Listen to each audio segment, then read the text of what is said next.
The odds that you exist are 1 in 10 to the power of 2.6 million. Be positive that you're here and don't waste your time doing what someone else expects you to do. Ladies, gentlemen, and variations thereupon, this is Modern Escapism.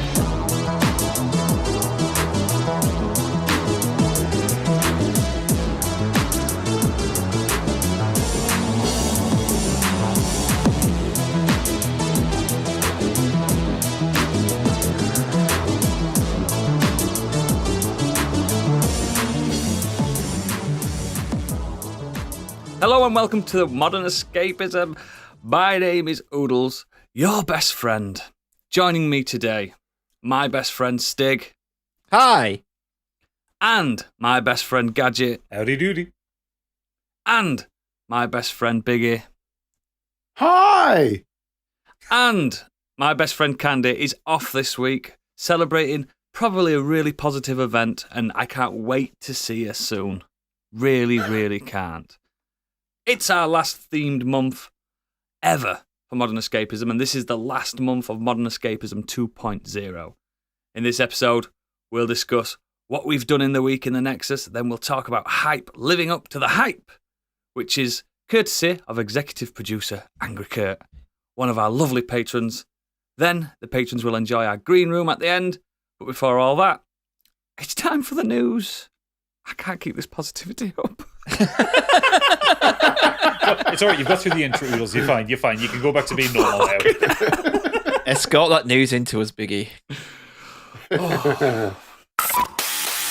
You may already know, but he doesn't, because it's time for Biggie's Breaking News.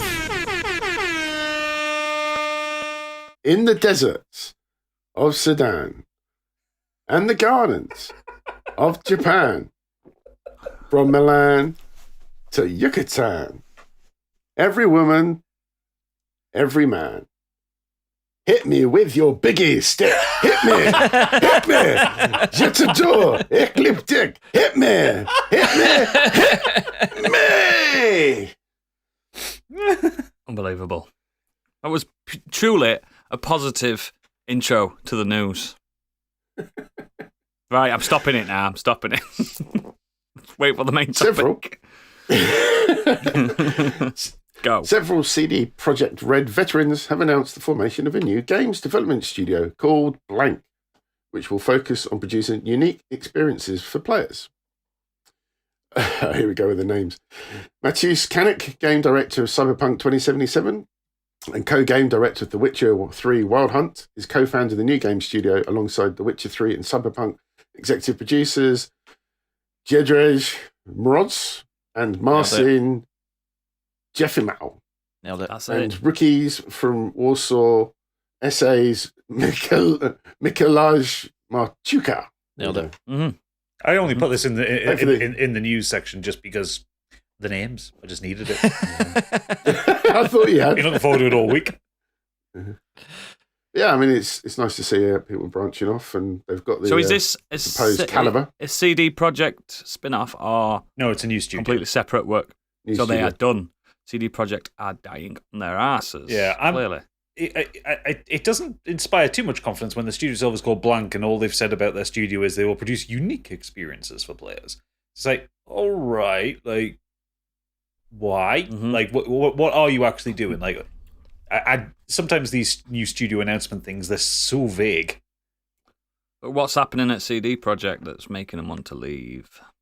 I mean, what's his name? Kanek, he left a little while ago. Like, he's not That not recently. game studio is just going to implode on itself, isn't it? And this is going to get splinter off. I think Mirage and Jeffamu, they've recently left. So yeah, I've got a feeling we're going to get quite a few new Polish studios, which can only be a good thing. it can only be a good thing. Like CDPR's been monopolizing the Eastern European talent for quite a while. Yeah, they're probably going to go the way of Valve did, where they're just focusing on Publishing. Is it good old games and Yeah. publishing? Just doing that. I fucking knew my cat would want to go out. I knew it. I thought I'd treat you, let you come in. No. Hang on. Are you positive? This is why I never let the dogs in. That's why I don't let the cat in. Be positive. Oh, I love that cat. It's great. Fantastic cat. Next. As previously mentioned before, Sonic the Hedgehog creator Yuji Naka was arrested in November of last year for insider trading, and after pleading guilty in March, he has allegedly been sentenced to prison for 2.5 years. Yes! A recent update, though, it's been reported that he's not officially sentenced as yet. That decision will take place in July next month. Next month. It has been reported he was also fined 2.5 million yen and 100. It's about 20 pence, isn't it? Probably. His defence is seeking to lower these numbers. I fucking love him. I absolutely adore him. I want to go to prison with him. It's been the fucking weirdest story. This has happened. How can you not love him? He's just the bad boy of Japan. And it's amazing. And Japan doesn't know what to do with him. They don't know what to do with him. They're like, how can we cope with this guy? He's got no honour. And he's just going around being a bad boy. I love him. He is an agent of chaos. He's like a Yakuza without the big back tattoo. Probably got one. Yes, because he's probably got one. Oh, he will do when he comes out of prison. Old Balam Underworld behind him or whatever. Yeah. I love him. I absolutely adore the man. I think I want to get him on the show from prison. I was going to say you're going to have to wait a couple of years now, though. Oh, he's my hero. I want to read his book and everything. You'll need to I don't even like his games. I just like him. Such chaos. I love it. Cool. Next. Looking forward to hearing about that. Sony has become the target of an antitrust probe by the Romanian Competition Council, which has raised concerns that the film is abusing its dominant position within the console gaming market. And this is all due to they have a monopoly of the PlayStation Store, banning competition for distributors, for activation codes, etc. I kind of agree with this. Sony are a bit cheeky with their prices, especially when everything's heading towards digital nowadays. So fucking cheeky. Yeah. 70 quid. You can fuck off. And I think there was somebody else. Didn't Tig post something in the Discord to do with signing up for a petition or someone's preparing like a mass lawsuit in this country to sue Sony for their antitrust behaviours. So it's like a petition, like add your name to this lawsuit kind of thing.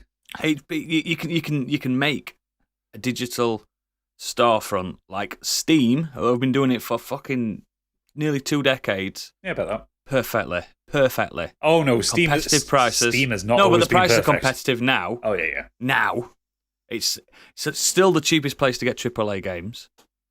Oh, unless Square Enix have their way, because they're starting to put games out at like 60, 70 quid on Steam. But there'll be somewhere that you can get a code for it. You know what I mean? It's like well, that's the thing. It doesn't necessarily matter what the storefront pricing is. It's the ability for you to have the choice to go elsewhere.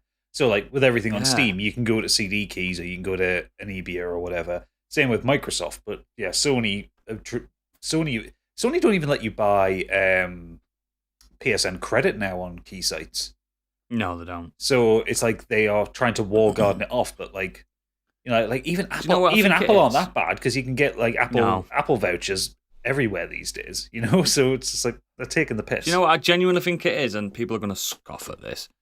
I think it's because, like, Steam's, like, they know their platform, no one uses discs anymore, so there's no physical media anymore. No, and if you buy a physical version of a PC game, it's just a box with a Steam key in it. It's just a box. That's so right, yeah. They've embraced it. And this is going to sound bad because I know people like physical stuff, but if they got rid of physical stuff entirely, they wouldn't be able to price them at 70 quid. I just don't think they would be at all. You can't do it. I think they would still try. Because their boxes are 70. They'll try, but it won't work. People eventually do vote with their wallets, and they'll just back off, and it'll end up being 50 quid again, stuff like that. Because the boxes, what's manufacturing cost of a box and a disc? It's got to be pennies. A few pennies to a pound. Distribution costs more than the actual physical object, doesn't it? Yeah, distribution and marketing is what the physical costs tend to be. Yeah, it's come to just. It sounds shitty me saying it because I don't fully mean it, but if they got rid of physical media, there wouldn't be these £70 games on a store. It's fact. Just got to admit it. And people are too frightened to go, yeah, but I like to trade in. I do. I'm tight. But the quicker we embrace it, the quicker it'll be cheaper. Diablo 4 is currently available to play on PS5 and PS4 as well as other formats, but those that bought the Ultimate Edition on the PlayStation are having issues logging onto the 4-day early access. So those that have paid for the early access haven't got it or are having trouble. And I heard about a little workaround for this where people were being advised to buy something on the store and it would allow them to bypass the license issue and they'd be able to play the game. Of course, why not? You've paid extra to play early, pay more, and then you can actually play early. Yeah. I still fire a bit of umbrage for people that pay extra to play 4 days earlier. Can you not wait? Yeah. Can you just not wait? That one I get paying extra for lovely steel books and lovely collecting editions. I get that. That's fucking fine because you want to keep it forever and love it. And sometimes they go up in value. But a digital pre-order Ultimate Edition where you get to play it 4 days.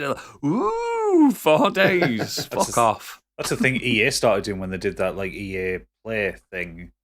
And it was just because it was kind of bundled in. Like no one actually specifically wanted it. It was just bundled in with that service. And then, like a lot of Activision things now, I'll play 4 days early. And it kind of sucks because if you want to be competitive at some of the games, like especially like Call of Duty, and that you need to pay the extra to get in there because you're instantly behind everybody. Pay to win. Yeah, it's really shitty because if you think back in the day, you used to order like a physical collector's edition, and you could play early if it turned up early, because you had a disc. No DRM stuff either, were there? No, but I mean, I think there's a competition as well for the first 1,000 people to hit level 100 or something, get their name engraved in some statue. Ooh. So again, I think that's probably going to piss off a lot of people that really wanted to do that as well. Yeah, the other thing as well. Bring back the auction house. I remember when Diablo 3 came out, and that was fucked for weeks when it came out. So I'm not surprised it's having some kind of weird login issue at launch. Blizzard are really bad at launching games. Amongst a lot of the other bad things that they do, they've never had a smooth launch. Overwatch went to shit when it launched. StarCraft 2 fucking barely worked when it launched. Maybe in their defense, it's a Sony issue, not Blizzard. But it might well be, but it's like they've never had a smooth launch for one of their games. No. We're now supposed to be positive and stuff, but that Schadenfreude filter's fucking going sky high. Oh yeah, absolutely. Oh no! Not if someone's bought it. It's Schadenfreude for Blizzard because they're awful. Yeah, I'm just looking now. You get a lot of extra stuff. You pay extra, and it covers the season battle pass as well. It's a battle pass on it on a single player game. Well, no, it's a multiplayer game. It's not a single player game, is it? It's single player if you want, but ultimately, like Gadget said, most people play it. It's team-based PvE. Yeah, you get a load of other stuff if you pay the extra stuff. It's like extra DLC. That's fine.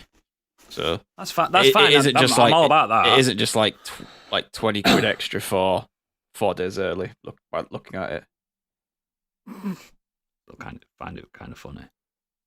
Shitty but funny. Next. Square Enix are apparently slightly panicky about Final Fantasy XVI PS5 pre-orders. As part of a Patreon post, journalist Imran Khan, not the guy that's been locked up in Pakistan, I think, might be, teased a little insight into what he's been hearing about behind the scenes. He said, I had heard recently that Square Enix is panicking over the pre-order numbers for 16, which are tracking behind Final Fantasy 15, even accounting for the lesser number of launching platforms. He wrote before stressing that the pre-orders are only an indication of guaranteed day one sales and the actual number could blow everyone away. Yeah, but Square Enix are always disappointed in their sales numbers because they don't sell 400 billion copies of something on one day. Yeah. They've always been chasing that Final Fantasy 7 numbers, haven't they? They're never going to get it again. That was like 30 million copies in one day or something stupid like that. I did see a lot of chatter of basically saying because we don't want to play Final Fantasy may cry. I do. I think I fucking do. It's more in my wheelhouse of games I enjoy, but there's a lot of things just they don't like that the direction is not sticking to turn-based or have the option to do turn-based. It hasn't been turn-based for over a decade. I like that they're trying to change with tide. They're trying to get more fans in. I think it's a good positive leap. They tried it with the 4 boys in a car and it didn't pay off, but sticking to the guns. Been very good for it, haven't they? Yeah. If you want to play the turn-based stuff, go to Final Fantasy VII Remake and Rebirth. And what's that Crisis Core remake that came out? They're all turn-based. Yeah, but if you want a new game... I know, but and you love turn-based, There's not many turn-based games come out nowadays. It's not a thing anymore. That was a limitation of the hardware usually, wasn't it? Turn-based. Yeah. I mean, there's plenty of turn-based like strategy games, but yeah, not as many action RPGs. If you want your turn-based, get your card games out. But the thing is with this, I only pre-order a game. I only pre-order a game if it's cheaper to pre-order. Like I did with Tears of the Kingdom, it was £45. Yeah. I ain't pre-ordering Final Fantasy 16. I'll the buy it Ultimate day Edition for Diablo 4 was like £99.99 in the store. It's just insane. Oh, what a bargain. Most people can't afford that. Yeah, but most people can. That's the problem. Thing is with Diablo 4 though is that's the game you're pretty much going to stick with for 6 months plus. Like, yeah. So whereas this ain't, is it? Yeah, this is a finite amount of time you can play out from a single player RPG, isn't there? Yeah. And they say it's only a 30-hour long one, which I'm kind of here for, to be honest. Oh yeah, I've not got time for a 50-hour game. There's loads of games out. I'm happy for a 30-hour linear experience with great combat. Bring it on. But I'll get it day one. I probably won't get it digitally because again, I'll have it cleared in 2 days. Well, you can get the Steelbook edition if you want for $99.99 for Final Fantasy. I'd rather chop my knackers off. No, I'll get it with my discount from work. That's what I'll do. And use loads of club card points, so it probably cost me about £20. I need Wilco's to start selling media. So I can get 20% off. Have a word with CEO. So come on, get some games in. Get some games in there. Games still sell. You know.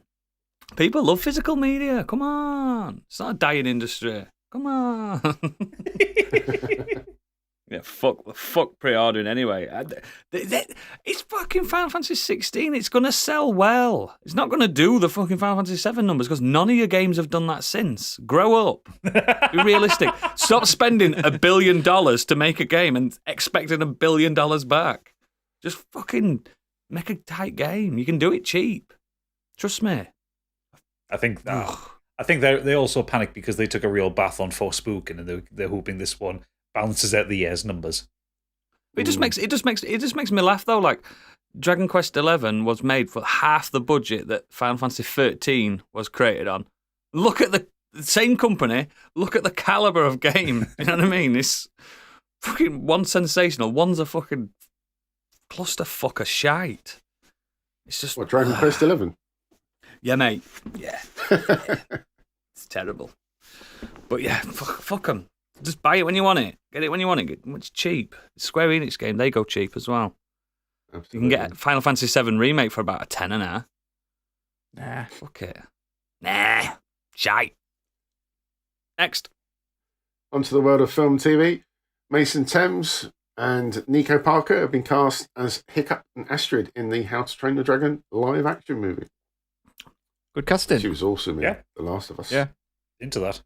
And Good film as well, the original. All three of them. What was he in? He was in something good as well.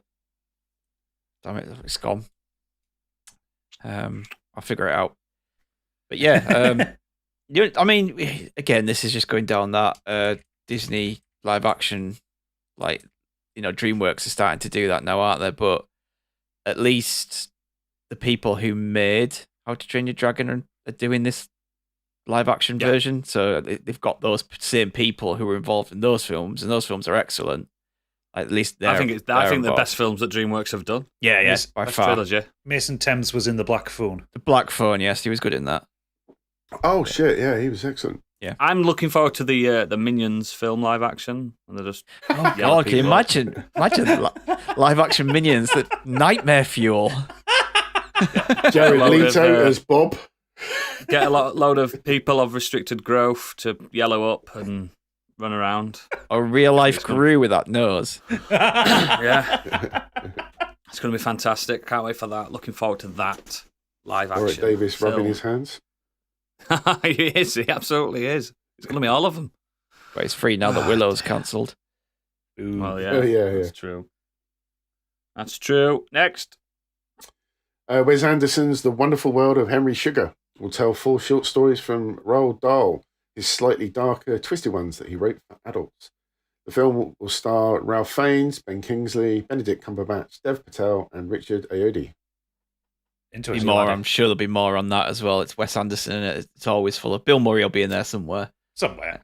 Yeah, Jason Busy Schwartzman lad, will isn't be he? in there somewhere. Willem Dafoe will I hope they're probably have a turn. going to change some of the language in those, because them books are some fucking horrible language. Oh, I'm I'm sure they will. assuming they Aged would very well. be, yeah. Yeah, I'd hope so.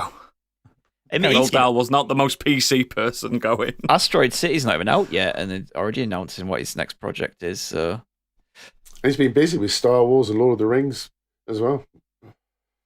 Oh, oh the yeah, AI things on. He's on about Yeah. those trailers. yeah. About- It took me a second then. Fucking Stig thought he got cut off, and like, what? Yeah, I was like, what are you on about? Yeah, he's funny, doing Star Wars I 11. tell you what, or actually, whatever, though, whatever next one is. You know the Star Wars Visions where they do Star Wars in different versions. That's a perfect opportunity anime to one. do like It a is, Wes isn't it? Anderson version. I don't know if you've watched the Get him first to direct episode an of Star animated Wars, one because he's got animated Star Wars pedigree. Visions. That first ever episode with the samurai. I've not watched them yet. I need to watch them because Oh, it's insane. It's just anime. It's insane. I just want to see the Aardman one. yeah, That's a good one. A lot of them are good, but a lot of them are And absolute Cartoon, shite as Cartoon well. Saloon did one as well. I think they got a lot bigger names and studios in for season 2. Season 2's even better, but Yeah. the fucking first episode will hook you in. It's fantastic, that. And no one Anyway. talks about Visions at all. Yeah. Anyway, Wes Anderson. Yeah. Can't wait for his film coming out this month. And looking forward to that because he's fucking great.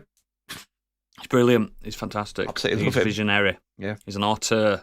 A living legend. Next. Ooh. John Carpenter says a direct sequel to The Thing may be happening. No. Through some recent Q&A sessions at the I had it there and I've lost it, the Texas Frightmare weekend. He was asked one question about whether Charles at the end of The Thing is The Thing. Carpenter naturally avoided saying anything definite. When pressed for an answer by the fan, Carpenter said he couldn't say anything because The Thing 2 might be coming sometime in the future. I've been sworn to it's not. secrecy. Okay, he said, because there may be. I don't know if there will be. There may be a Thing. Nah, it's 2. bullshit. He's just deflecting it. They Yeah. aren't going to do Because it. he doesn't know himself. I was He doesn't gonna- know himself. Nah. I have an issue with this because because thanks to all the right movies, it got me wanting to go and watch The Thing. So I did. I watched The Thing again. I think you're And getting paid by them. I'm not. And then I watched the prequel as well. Just, to enjoy Also the called back to The back. Thing. And Did you watch the original film that the thing is a remake of? The No, Thing from I Outer haven't, no. Space. But Not a real the thing. thing Fang, is it? is, at the end of the movie, it's just kind of it's left perfectly, and I'm really concerned about if it did go off in a different direction for a sequel, exactly what that would mean. Is it going to end up in another place where you got the same scenario happening, or is it just going to go absolutely fucking mental when the thing has got? Well, you know access how to hard he fought for that hundreds and ending. thousands of people? It's just kind of where does it go? I think Yeah, that Enough's enough, really. He fought very hard for that ending because they didn't want an ambiguous ending. Yeah, Yeah. no. He fought hard, and that should be canon, and that should be it. I think might be I think about it. also if they were to do another Thing movie, it would have to be a different story. It wouldn't have Childs in it because simply the amount of time. It's been 31 years. No, 41 years since that film came out. They're well fucking frozen. I know that much. The only way to do it, it would be it's set now. It's set after those events, the same distance, 30 odd years, and they find their bodies there, and then shit happens from there. Yeah. It's the only And way then to they do take it back to New York City. Yeah. We're going to Predator Crap. to it. Yeah, we're gonna Predator. No, we're gonna do what's that? The one with the Pred alien. It's gonna be that one. It's gonna be a small town. Requiem. USA. Oh god, that's Requiem. so bad. It's gonna be that. thing- the It's gonna be thing small Requiem. town USA. The Thing the thing Requiem. Requiem. It's gonna be fucking shite. And we're all gonna be like, remember when you were fucking buzzing for this coming out? And we said on Modern Escapism 5 years ago that we weren't excited. No, there's too That's how long it's gonna take. not in, 5 too many years. legacy sequels that are bad, so just leave it alone. Just leave it to die. I like that ending Yeah. so much. I love I do too. just a ambiguous ending. I'm a fucking sucker for it, mate. I love a bad ending as well. I know it sounds awful on Positivity Month, but I do love a bad ending. They have their places, yeah. Hollywood went through a trend of especially in horror films, of every ending being a bad ending, and it Yeah. got to the point where it's a bit like it was a shock when the actual good guy won. Yeah. Yeah. You've got to book the trends. You've got to Yeah, twist it up a bit, haven't you, sometimes? Yeah, I agree. Next. Amy Pascal recently spoke to Variety and asked about the possibility of a Spider-Woman film and a live-action Miles Morales, who's currently voiced by Shamik Moore. Pascal said, "You'll see all of it. It's all happening." They mentioned producer Avia Red teased that the Spider-Woman, she would come to big screen sooner than you expect. Cross the Spider-Verse, the fantastic sequel at the minute, has a 95% on Rotten Tomatoes as of when I put this. It's the 4th highest rated film on Letterboxd, highest rated superhero film on IMDb, biggest domestic opening day across. It's earned $208.6 million over the opening weekend. Just done a couple of quid. We'll get into that. Stig went to see it 10 times. I could afford to. And in response to queries about a 4th Spider-Man movie with Tom Holland and Zendaya, we are going to make another movie. Of course we are. But because due to the strike, things are putting the brakes on at the moment. Yeah, you're right. I'd like to see another Tom Holland film. When they do that, yeah, they set it up perfectly to do something different with it as well. It doesn't have to be the whole, like, he doesn't have the iron, spoiler alerts, he doesn't have the Iron Spider suit anymore. He's back to basic. Like, just take it back to doing, like, have him, I don't know, like, he's met Matt Murdock, have them team up. Yeah. Like, Friendly Neighborhood Spider-Man. Yeah. Bring that into it. No, but have it Fisk and stuff like that. Yeah. Yeah. You know, don't go the small scale. Needs to be super galactic, world-ending shit. I mean, Wilson Fisk could have a lot to say about saying small scale. He'd come and punch you. Yeah, but you know what I mean? Like, within Hell's Kitchen and New York area, that kind of stuff, rather than being like, oh, I'm on a spaceship and I'm on Titan. Yeah, I mean, I love all that, but like, I just wanted, basically, just give me Wilson Fisk in the Spider-Man film. Yeah. Make it Vincent D'Onofrio. Yeah, well, it will be if it is. But it needs to be. It seems crazy to me that we could be, if we get 4 Spider-Mans in and he still hasn't come up against him, still hasn't come up against Kingpin. It's just weird. Kingpin is a bigger baddie in Daredevil, though, but he's still quite it's all Green Goblin in Spider-Man, isn't it? It's all about the Goblin. Yeah, but we've been there and done that. I know. But that's just his Rose Galleries, Venom, Green Goblin, rinse, repeat. Like Daredevil were more Kingpin, a lot more. Yeah, but the two did cross over, so... many. He fought him first in the game, and then he was in Spider-Verse as well. But if you go off, I love how he was shown in Spider-Verse. It's a fucking triangle of a man. Just if you go off the end of No Way Home, where that leaves you, and that post-credit sting, we know the symbiote is there. Yep. Realistically, Wilson Fisk can't. The Wilson Fisk in the MCU can't match up to Spider-Man. No. Could you have a symbiote Fisk? It's happened. Yeah, exactly. Like, it's the only way I could realistically see him challenging Spider-Man. It is a fun fact of the symbiote Fisk that Fisk was too big. The symbiote only wrapped around his arms. There you go. just massive rocket launcher arms. Yeah, it couldn't go any further, and it was too much energy for the symbiote to take. He was that big a man. Because you've got to remember in the books, and on that it's like film, a the tank. cartoon film, he is monstrous, 7'5", Yeah. 300-pound monster. Not even more, 600-pound monster. He's just, and he's got bulletproof skin, which has never ever been explained, and I love that they've never explained it. He's just got bulletproof skin because he's that big. Ding! He's not even a mutant or anything. He's got bulletproof skin. Why not? Yeah. Born with it. Anyway, more Spider-Man. Baddie. Happy for that. We'll get into that. Next. Sorry, Gadget. A new Fast and Furious film starring Dwayne Johnson is in the works. The film will serve as a bridge between Fast X and Fast 11 and is not what we need as well. A sequel to Hobbs and Shaw. We need to know. We need to know what happened. I do. Why wasn't he there in Fast 9? Yeah. Why was it there in Fast 9? We need to know. We need to know what happened. Where's he been all this time? Where was he? Eating pancakes. I'm wondering. Keeps you doing a job. I've got a job. I don't need another one. It involves Fast and Furious. Although the next bit will make you smile. Vin Diesel is reportedly upset with Jason Momoa for stealing his thunder in Fast X and blames him for the film's negative reviews. Yeah, because I'm Even sure though it was he's the Jason best Momoa's villain fault. since the Joker. I'm going to say, how could it be if TM. he was that good as a villain? Right. The thing is, he isn't. But You said it. yeah, he is the best thing in that film. And every reviewer said the same thing. Like, not a single reviewer has said the problem is Jason Momoa. He is the fun factor in that film. He's incredible in that film. Just the rest is just... I am sorry to say this, but and I know Vin Diesel listens to this podcast, but he's never been the best thing in any of the films. Yeah. At all. Ever. I think the problem as well, and I'm sure I'll find this out when I eventually do see it, is that he's cast one of the most charismatic actors out there as the baddie, whereas up to this point, all the baddies in the Fast and Furious films have been a bit cookie cutter or a bit dull or boring as actual people. Yeah, I mean, even Jason looking Statham for- was just stad bad guy, wasn't he? Like, He was Didn't just, stay bad for long, did he? yeah, just standard bad guy, but British. yeah. You know, that was it. Whereas Jason Momoa, even when he's doing understated roles, there's still a flamboyance to him. Oh, man, Let's get a Hawaiian baddie. That's what we needed all along. there's A guy that drinks so whiskey much, and rides motorbikes. so much flamboyance in there. He's honestly, Gadget, I think you'll actually love the character. It's just I probably will. He is ridiculous. Like I said, he's in a completely different film to Vin Diesel. Yeah. Also, In the- didn't Vin Diesel like write and conceptualize this film? So he's only got himself to fucking blame for this.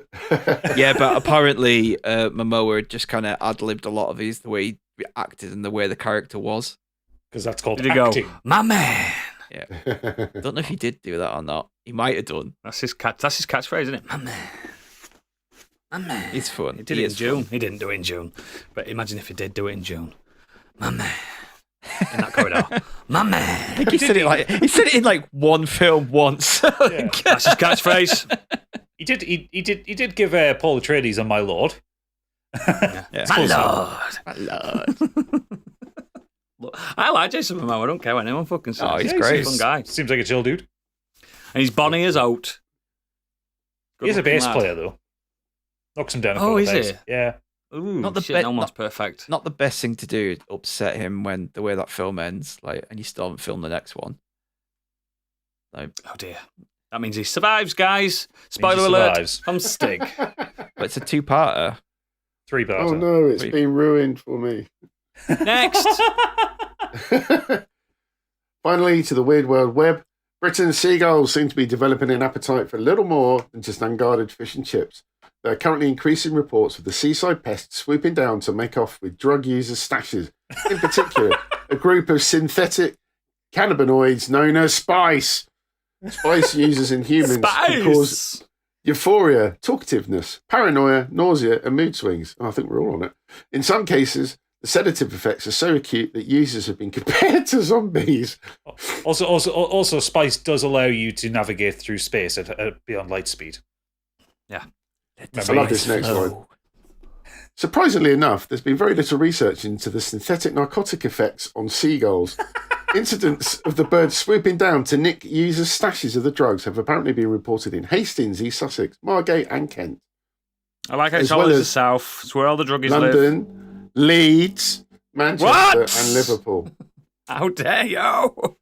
And it gets better. Oh. As former Spice user Kevin Robertson, 45, Yeah, of Hastings, former. Amateur scientist, paper. Kevin Robinson. Gulls will go for anything. They used to come up behind us and grab whatever we had. If we were stoned and completely out of it, the gulls would come and just take the joint we were smoking and fly off. In the end, the best place for us was in the covered bus shelters. But even then, the seagulls would seem to know where we were. Seagulls do not give a fuck, do they? No. They're great. They're just like, yeah, They're, I'm alpha, on they're that. the alpha predators. Yeah. They're like the top of the food chain. They're fucking bin Here's chickens another is what one. they are. Yeah, they are, yeah. They just Shite you up. see them So- just like grab stuff and gobble it down like it's like if they can fit it in the gob, then they'll get it in. Have you not seen that video of a seagull eating a rat? That's fucking Yeah. creepy, that one. Nah. But Psychotic. there's also that video. Oh, it's so good. I'll link it to you guys later. A seagull nicks some guy's food in Australia or somewhere like that, and then a fucking snake on a pole gets the seagull mid-flight and just fucking wraps its head around this and kicks fuck out and eats fuck out this seagull. I'm like, that is nature. I do. Damn, nature, you scary. I do like that video of it. It was the same seagull that kept running into where it'd wait for the shop doors to open. Oh, it was a Greg's one, and it would run in and nick a bag of crisps. Grab a crisps and run off. And it had learned that when the doors opened, it could run in and grab stuff. I think that GIF is still Monk's Boy's Twitter profile picture. Big into that. The seagulls Good will luck to the inherit seagulls. We will probably get a seagull to interview on the show in the future. Next. Oh, is that it? That's it, mate. Unless you want let's some move more on to the- quotes. No, thanks. I'm all quoted out. Let's move on to the Nexus. Gadget, what you been doing, boy? So I spent most of the week watching Games Done Quick, as you would expect. It was very good. As Was you it would quick? expect. I mean, it took a week, but yeah, they did things quickly and speedily. Yep. I'm just trying. Yep. Just trying to get up what they actually made this week. Just check your chuffing bank balance, mate, because you've probably subscribed. You've probably given more money than anyone. I did get drunk last night and donate money and buy some stuff from the shop. I knew you would. Oh yeah, they made $2.2 million over 7 days for Doctors Without Borders. Wow. So before last night, they'd have made $1.2 million, and then you put $1 million down. Yeah, so much for buying a house. Some of the best ones worth going back on YouTube for the VODs were there was a Kingdom Hearts Final Mix race, which was quite fun. 2 people just trying to beat Kingdom Hearts as fast as possible. There's a lot of RNG on that, though. There is a lot of RNG. Super Mario Bros. The original one, without using the level warp, done one-handed. I could probably do that on a NES controller. Yeah, but could you do it in 19 minutes? No, I could do it in about 5 hours. I'd I'd have to have unlimited lives, though. Blindfolded Elden Ring in an hour and a quarter. That's definitely worth watching. What? Ridiculous. Yep. Fuck. And Blindfolded Legend of Zelda, which was done in an hour and a half. That was Breath of the Wild. Yeah, he did it. Yeah. Were you using sound cues then? Of course he was. Yeah. He was using sound cues and basically like chucking bombs to see what they bounced off. Yes, clever. Yeah. I like that. That's clever. Yeah, heartily recommend people go back and look those up. But the main thing I want to talk about today is 2023 has become the year of the remake, because I've been playing the System Shock remake, which came out, and it's fucking fabulous. Okay. So for those who aren't aware, who aren't as old as me, System Shock was a game made by Looking Glass Studios in 1994. And it was kind of the first major hit for people like household names like Warren Spector, Ken Levine, Chris Avellone, people like that. And it was the progenitor to immersive sims. So immersive sims all come back to System Shock. And that's where the 0451 code comes from. The one that you've got tattooed on your nipples. Shh, people don't need to know that. So Night Dive Studios did an enhanced version of it, which basically made it playable on modern machines and added a few quality of life things back in 2015. Didn't the original not have mouse compatibility or anything? You had to use a keyboard. Yeah, it was all keyboard, didn't have mouse look or anything. That's insane when you think about it. First person game. Well, you could use the mouse with it, but it was all for your inventory. Like, you just didn't have mouse look. Well, because no first person game at the time had mouse look. Like Doom didn't have mouse look. You know? No, it was all arrows on that, weren't it? And yeah. So Night Dive did an enhanced edition, which added mouse look and added a few quality of life things and made it work on Windows 10 back in 2015. And then they also said they would remake it. They'd got the license and the rights to do it. And it's been in development for about 8 years, because they first built it on Unity and then they changed it to Unreal and yada, back and forth. There was a Kickstarter which failed, and then they did another Kickstarter which was successful. And it's finally released after so long. Like, I've been waiting for this forever. It's been incredible. They have basically done a 1-to-1 remake of it, but they've added like mouse look, they've added proper lighting engine, make it feel a bit more modern, a bit easier to play as a kind of a modern player. But they've kept the level design, they've kept the mood, the feeling of it. It's so good. So in the game, you play the role of a nameless security hacker who's trying to hinder the. You start off the game trying to Hack the planet. No, you're trying to hack into a company called Trioptimum because this is set in 2072, so it's all corporate dystopia shit. But while you're trying to hack into Trioptimum, you get caught and you get offered a deal. If you get sent to Citadel Station, and if you can remove the ethical controls over the shipwide AI called Shodan, you will be allowed to leave and you'll be given some cyber implants and that kind of thing that you were trying to steal in the first place. So naturally, the hacker agrees. And then he wakes up on Citadel Station 6 months after he's turned off the ethical concerns, and everyone's dead. Everyone's dead, Dave. Or mutated, or turned into zombies, or turned into cyborgs, or what have you. Because Shodan, she's got no regard for human life now that she doesn't have any of her ethical constraints on. And the Citadel Station is now heading to Earth with its big mining laser to destroy the planet. So you have to stop her. And that's the run of the game. You go through the level design is so very 90s. There are all these kind of like twisting labyrinthine messes as you kind of walk around, loop around, opening up things. You've got to destroy security cameras and it's to stop Shodan being able to see you, and so you can do the things that you need to do. You fight zombies and tin men and all that kind of thing. Pick up audio notes and audio diaries, and like that's how you piece the story together. But Can you move while you're listening to them? I was just about to ask that. yes, you can. We're not Callisto protocoling it here. The brilliant bit though is still Shodan. Shodan was one of the iconic 90s video game baddies. She's so creepy, and they've redone her voice in Is this that the one. blue face from the fucking box? Yeah. I remember it. Yeah, they have redone all of her voice lines and redone all the kind of the voice lines of the audio logs.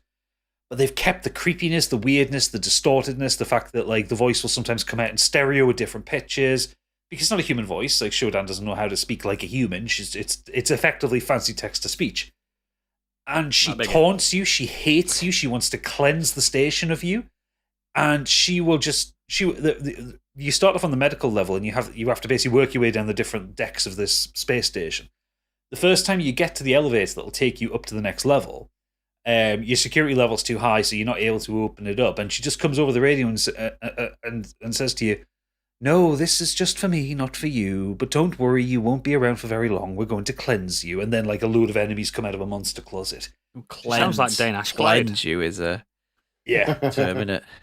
it's very very much a term. Yeah, she wants to cleanse the human race because she finds them disgusting. Give me a good swift cleansing any day. What with the orbital space laser? Yes. So yeah, they've nailed the mood. They've nailed the kind of implicit horror. Like it's not like a horror game. It's not like there's a couple of jump scares. You'll open a door and there'll be an enemy right there, but that's about it. Like BioShock's not a horror game, Yeah. but I still screamed. Yeah, well, BioShock is the spiritual sequel to this. Yeah, that's what I'm saying. I know Yeah. it's got the It's DNA there. Yeah, it's more long form tension. Like you feel tense playing the game. Yeah. The only thing that they haven't brought over, and I'm a little sad at, is the soundtrack for the 1994 game is fucking mad. It's absolutely. You'd rather have the original. It sort of like the original doesn't suit the tone. That's the thing. It's just a really fucking mad soundtrack because it's kind of like, it's kind of like if 9 Inch Nails did acid. It's like what I say to people that play the Resident Evil remake. If you're not listening to the original 1998 soundtrack, you're not playing the game properly. Well, true, yeah, but it's just not.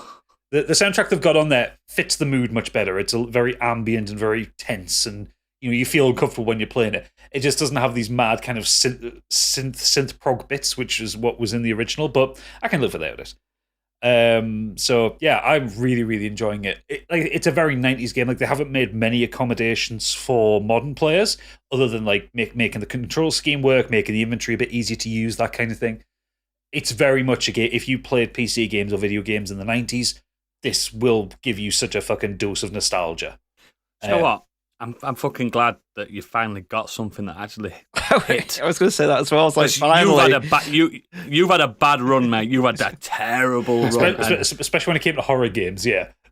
And he took it to June, all the way to June to actually get something. No. Fucking hit. I got Dead Space. Dead Space was great. I loved that. We all got that. Fantastic game. Yeah, and Fantastic game. Resident Evil 4, I fell off it, but I enjoyed what I played of it, so... Yeah, I suppose. But you've had a terrible run, though, haven't you, mate? Let's be real. Callisto Protocol, yeah, that was a bad... Still hurts. And Redfall. Oh, fuck me. Yeah, I'd forgotten about Redfall. Jesus Christ. But System Shock is great. And the best thing is, it's only £35 on Steam. So that's what we love to see. It's a decent price. And it's still like a 14-hour game as well. It's brilliant. Or you can play it on hard mode where you have a 10-hour time limit. That's what I'd do. I'm not playing a PC game. No. Not a chance. I think it is coming. It is coming to PlayStation 5 in the future. Then I will get it. I will enjoy it when it comes out. Because I really like BioShock. And one last thing on the graphics, I put a screenshot on the Discord deals, and you said it didn't look that nice. When you see it in motion, the graphics do a really cool thing. They've kept all the level geometry of the original game, but the textures are great because from a distance they look fine and just slightly chunky. You get up close to them and they pixelate like a game from the 90s, and I really like that. I watched a video review of it that day. Yeah. After slagging it off, and I was like, "Oh, that does look nice." It looks fantastic in motion, doesn't it? Screenshots don't do it justice. I'm the first to admit when I'm wrong. I'm always the first to admit when I'm wrong, and it's pretty as fuck. Yeah, so it's lovely. Yeah, it's out now on PC, and I think it comes out later this year on all the consoles actually, and Mac for some reason. System Shock, baby. Yeah. Love that. I also, because Candy's not here, I'm going to bring up a second thing because I'm greedy and I want to take all of the time in the world. Yum yum yum. So Oodles, you know the games I like. Strategy games, RPGs, first-person shooters, fantasy. No, that's Stig. The kind of games I like. The kind of games I like is not usually a fighting game, right? You don't fight. You're not fighting. No, I'm a lover, not a fighter. I bought Street Fighter 6 this week, and fuck me, it's good. Yeah. Wow, yeah, I've seen them reviews. I mean, I saw the reviews come in. And I thought, well, I mean, if fighting games are done well, they always review highly because reviewers do like fighting games. Like I'm expecting Tekken 8. Is it Tekken 8 when it's coming out? I'm expecting that to do numbers when it hits reviews. But I saw it in Asda and it was £48 on Xbox. So it's just like, okay, that's a decent price. So I thought, you know what, I've just been paid. Let's have a bash at that as well. And I picked it up and I played it for about 4 hours solidly last night. It's really fucking good. What do I always say about Capcom? They don't do us any wrong. They can't. I tell you what, the fucking RE engine. It looks beautiful in this game. It's not even new, but it's a great engine. No, but they've done some fucking spectacular work with it. So obviously, everyone knows Street Fighter. It is what it is. I'm not going to describe it. Explain it. People are on the street and they're fighting each other. That's about it. Wow. Actually, in Street Fighter 2, there's only one stage. It's a street. Yes, it is. There's one stage. Yeah. Well, so far, what I've played, there are 2 stages that are streets in this one.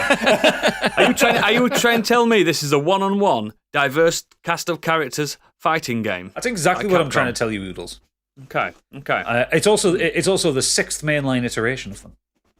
No way. Not counting the fucking thousands of other entries that they put out. I think it's the 29th game in the series. Yeah, something like that. It's ridiculous. If we're counting the alphas and stuff. So I don't have much of a history with Street Fighter, so I can't really talk to what the changes were. And I'm fuming that you've got it and I haven't. I did pick up Street Fighter 5 at one point on Steam, and I hated it. That's great. But that was mostly because the netcode on PC was really, really bad, and it was just impossible to play against anybody. Yeah. And I also didn't like the monetization thing in it. But this game, they've kind of changed things around. I think they've tried to bring it more back to basics.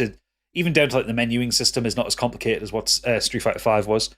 They've pulled away from the kind of almost more realistic art style of the last game. And they've gone just super cartoony, super bright, super color. It's like a fucking fighting game version of Spider-Verse. It's like... So they've added these things called super arts into it. So they're not your normal special moves. These are these colourful blasts of energy which you can use to break your opponent's guard. And when you do it, you get these kind of strands of paint come out of it in the 3 key colours of whatever character you're playing. So if you Have they play, got rid of dodge break counters? Are they still in it? no, break counters are still in it, Oh, or at least I thank see it popping up. Oh, thank God. But when you say if you're playing as Ryu, the colours that spurt out, Which no one should. The colours that spurt out He is are great. Fuck off. red, white, and black. Or if you're playing as Cammy, they come out as blue, red, and white. You know, stuff like that. Yeah. It's based on, but it's also based on the costume as well. So if you use Cammy's alt costume, it comes out as like green and a couple other colours. So Zangief is just red underpants and skin. Pretty much, yeah. Just I think it's the colours of the Russian flag ultimately. Yeah, perfect. But yeah, when these connect, they hit hard, but you can also kind of counter against them, and it's a dopamine machine is the best way I can describe it. They always have been, mate. And I know I'm not describing this very well because I'm not a fighting game person, but this has really tickled something in my brain, and it's like giving me all the happy hormones, and I'm really enjoying it. They've also done something, and I think this has been my problem with fighting games. I'm really bad at combos, and I'm really bad at remembering inputs for different moves. I tend to button mash a little bit. They've implemented a modern control scheme that you can opt in for, which makes it simpler to learn what you do. So you still have to have some element of control. It doesn't completely simplify everything, but it means that you can do special. You can do your kind of ultimates and EX moves or whatever they're called with a button press combo rather than up, down, left, right, back, forth, A, B. It's like you don't have to remember a string of commands. It goes into matchmaking as well, though. So when you're fighting against other people, you will be fighting against people with the same control scheme as you. So it makes it more accessible to get into it. I was going to get it this week, but I don't know. Something back of my head said, "You're skint. Stop it." That thing was called your wife. Get it. She doesn't know what I buy.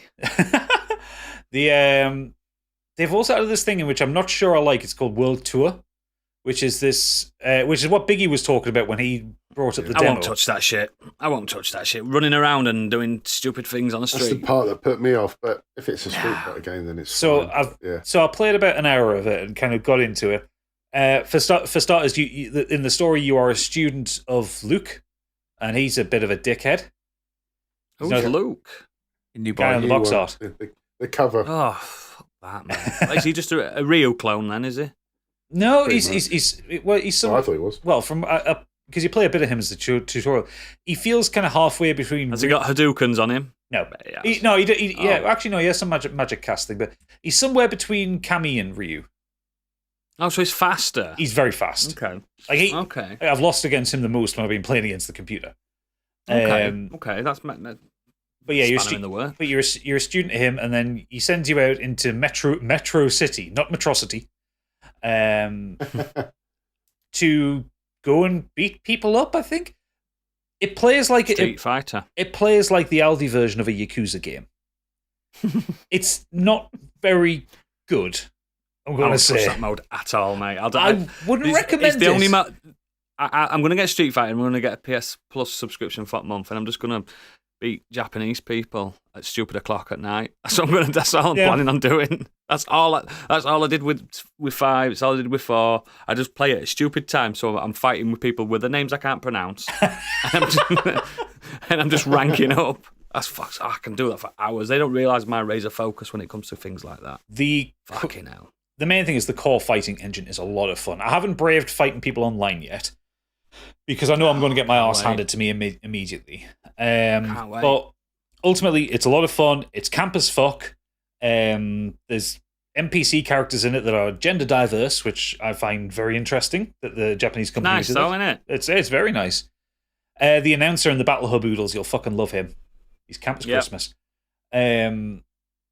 Yeah, I would really heartily recommend it. And this is coming as someone who's not a fighting game fan. I would say pick this up. If you like fighting games, fucking pick this up. It's really, really fucking good. The listener is waiting with bated breath to find out who's your main now. Who's your main? All anyone asks. At the minute, just based on the amount of matches I've done, probably Cammy.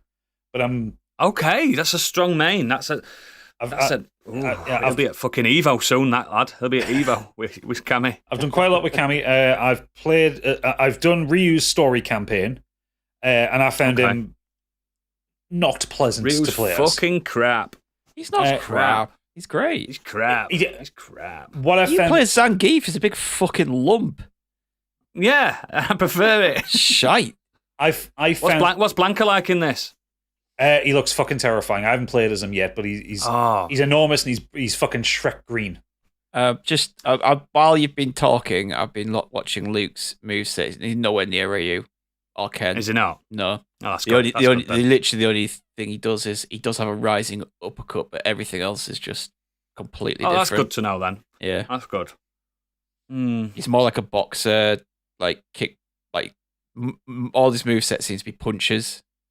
So I thought they'd just do it. I just thought they'd made like another Dan again. I Like, think oh, he's meant to be like a cage fighter Oh, right. because wow. he's the stage he's in a cage, like a UFC. You never know. I It's- might play as Luke and be like, I've got a new main, but no one's took Zangief for fucking 25 I years found off it really me. patronising when I played it. I was just like, Yeah. okay. Yeah. The world, like I said, the world tour stuff. I've got no interest in after playing. that. Mostly also because I'm still playing Yakuza Like a Dragon, which is a good Yakuza game. I'll just keep doing that if I want that experience. Exactly. But yeah, it's I really like it. It's Cammy seems to be my main at the minute. I did enjoy what I've played of Luke. Like as a fighter, he's a lot of fun to play as. I seem to be gravitating towards the faster fighters. I struggle fighting against Camis. A good Cami player. I struggle. Well, Obviously, I'm a Zangief main. It's complete opposite. Well, I put that clip in the Discord earlier. She's psychotically Yeah, I saw. fast in this game. Like She is. I've seen Street Fighter stuff She's before. a juggle machine. She's a proper juggle machine. Yeah, I've seen Street Fighter stuff before, and Cammy's always been fast, but not this fast. You can get across the arena so quickly. But I've A ranted good on Cami about. player can smash the best Chun-Li player ever. You know what I mean? It's if you're good at it. Watch some of them Evo clips. Fucking hell. I've gone on about this far too long, but yeah, just get it. I think anyone who likes fighting games would really enjoy this. Probably Also, get it next week. The create the character looks insane. I've seen some I ain't doing that. monstrosities. I ain't doing. Yeah, I'm not you've messing got about to. with that. Have you I seen haven't. the monstrosities that you can make? It looks incredible.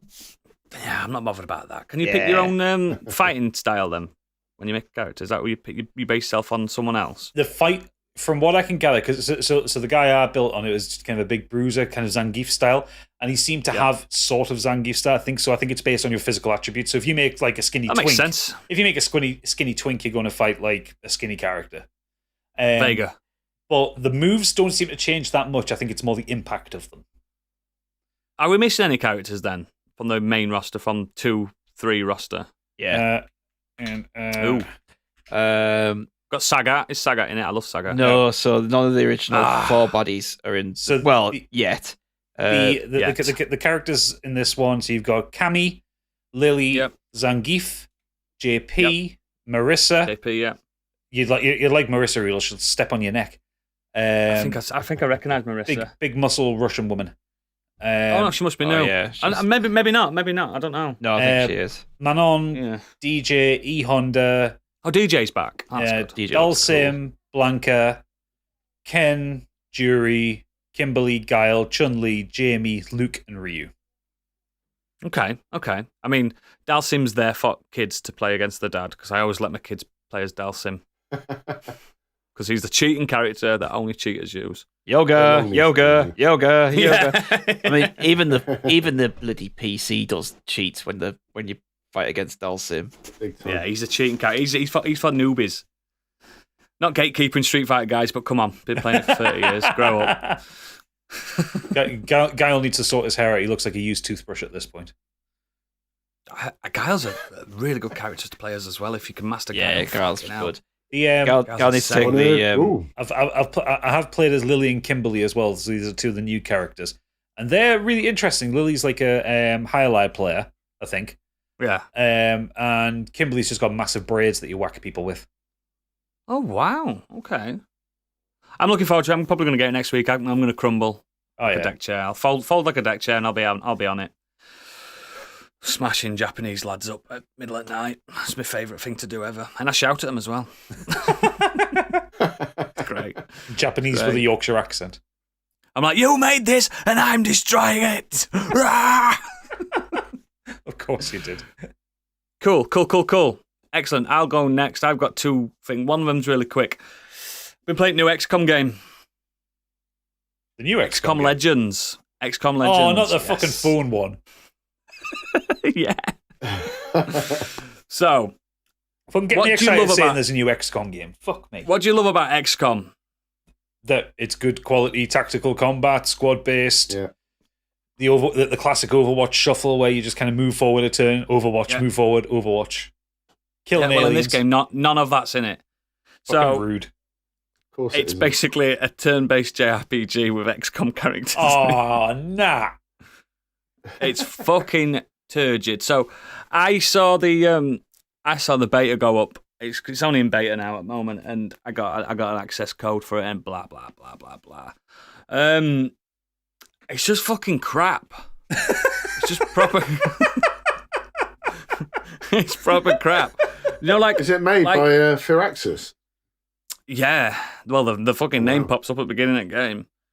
I think it's made in Korea, you know, like most mobile games nowadays. It's gacha pay to win type fair timed stuff like pay 50p, you can play longer. Oh god, You know how I'm watching a video of it now on Android. Yeah. It looks like Raid Shadow Legends. It plays like Raid Shadow Legends, so your mum will be all over it. Nah, I shouldn't like sci-fi that much. The problem is the lore dumps that you get in it is fantastically written, and everything about it respects the world, and it's the actual sequel to XCOM 2. Do you know is it the Children Chosen? War of the Chosen? It's War a of the sequel Chosen, to that. War of the Chosen. It's a sequel to the actual sequel, and it's really that bit's really fucking well done. Whoever's done the localization and done all that to it has put a lot of love into it, and I bet they're fuming that it's attached to this game because it's fucking shite, proper shite. It really is. Jesus Christ. Like, do you know that Doom game that came out recently? That mobile Doom game that's really fucking good. Mighty Doom, because you actually play the fucking game. Yeah, that's a sensational. That's how you do a one-finger phone game. Yeah. It's fucking brilliant, and I still play it. But XCOM Legends, I was getting it because we've had a few good runs. You know what I mean? Think about like Fallout Shelter, fantastic mobile game, really good. Yeah, that was great. I think it's better than Fallout 4. I think Fallout Shelter is really good, and we've had Mighty Doom. We had Gears Pop. Gears Pop were fucking brilliant, and I thought this was going to be one of those, and it's just absolute horse shit. And I feel like I've wasted 300 megabytes on my phone. It's just shite, and I've deleted it. And now because I was in this beta, I'm getting emails and emails and emails about it, and it's pissing me off. I'm getting really angry. I'm like, I might delete my email account and start a new one. Just But yeah. flat out delete it. Fucking get rid of it. Don't bother playing it, guys. I wouldn't. I've already seen it online with people. Do you know them fake reviews that they put up? Oh yeah. Best game, does everything. Oh, blah, blah, blah, all that fucking bother. They need to. The best thing I like about Apple's ecosystem is the App Store. I don't know if it is nowadays, but it used to be curated perfectly. The Play Store is fucking just a cesspit of fucking shite. It's awful. Fucking awful. But yeah, the main thing I want to talk about is something positive and something that really moved me this week. A movie. Guy Ritchie's new film, The Covenant. Off the bat, let me just start. This is Guy Ritchie's best film by a fucking margin. I'm not a massive Guy Ritchie fan. So it starts Jake Gyllenhaal and Dar Salim, set in 2018 Afghanistan. And it's not what you think, Guy Ritchie. It's not like, you might be wondering what I'm doing in Afghanistan. It's not like that. There's not. This is a serious fucking No Jason film. Statham in it. No, there's not, baby. Drill Sergeant Brittop. Yeah, none of that. This is Guy Ritchie attempting to escape that crime caper thing that he does, and I think it's on par with like Black Hawk Down and stuff like that. Wow. I think it's fucking. Kind of I was interested. crying my eyes out. Like Jake Gyllenhaal is Sleeper, one of my favorite actors. He puts his heart and soul into it. I'm not talking about Prince of Persia, but he's fucking fantastic. And Dar Salim in this is fucking amazing in it. And he's going to be huge in this. And it's basically a story about Sergeant John Kinley, Major Sergeant. Sorry, I need to respect that. They're in the latter days of the quote unquote invasion of Afghanistan. I'm saying quote unquote because who knows who's listening. The invasion of Afghanistan, where as we know in real life, the what do you call them? The Marines, fucking hell, I can't think of it. The Marines were the last few people left after they got everyone in, and they were still looking for more IEDs and stuff like that, and weapons of mass destruction and stuff. And John Kinley had a squad and something. This is all happens in the first 5 minutes. He loses a lot of his squad, so he has to get a new interpreter, and it's Ahmed. He's got a guy called Ahmed, played by Dar Salim, and he used to work for Afghanistanis, the baddies, quote unquote baddies, and it's all about it. Then it just becomes a story about how two men from opposing sides have to start learning to respect each other, especially because wartime's such a weird thing, isn't it? It's who's allies, who's friends, who's foes, blah blah blah, and it becomes this. It starts off really like Black Hawk Down, like guns, blah blah blah, blah shooting out. Then it becomes a film about survival and just getting over odds that are just set against you. And I'm not going to spoil much of it because if I spoil most of the plot, there's no point because it's just fucking sensational. It's not the film you think it's going to be. It's not a war film. It's just set at war. And I saw a review of a day on IMDb and it says Guy Ritchie's made the best two films and put them into one film that anyone could possibly. It's like two separate films. That's how good it is. There's a clear where the film could have ended and then it carries on. It's about 2.5 hours long, I think, something like that. But it's just fucking sensational. We've also got some good co-stars. We've got a little bit of Johnny Lee Miller with his terrible airline. He's in it. We've got a little sprinkle of Anthony Starr from Homelander. Oh, it's just. I think this is going to be talked about like we do talk about them older, because 2000s had some of the best war films we've ever seen, didn't it? Just bang on. Because technology got better and war was like the hot topic. This respects everything about the conflict. It respects everything about either side. Because it's Guy Ritchie, remember, he's not American, so he's not doing that jingoistic stuff. Yeah. And it's brutal when it needs to be brutal. It's heartfelt when it needs to be heartfelt. I was crying my eyes out by the end. It's fucking sensitive. I know you can tell I love it, but I really loved it.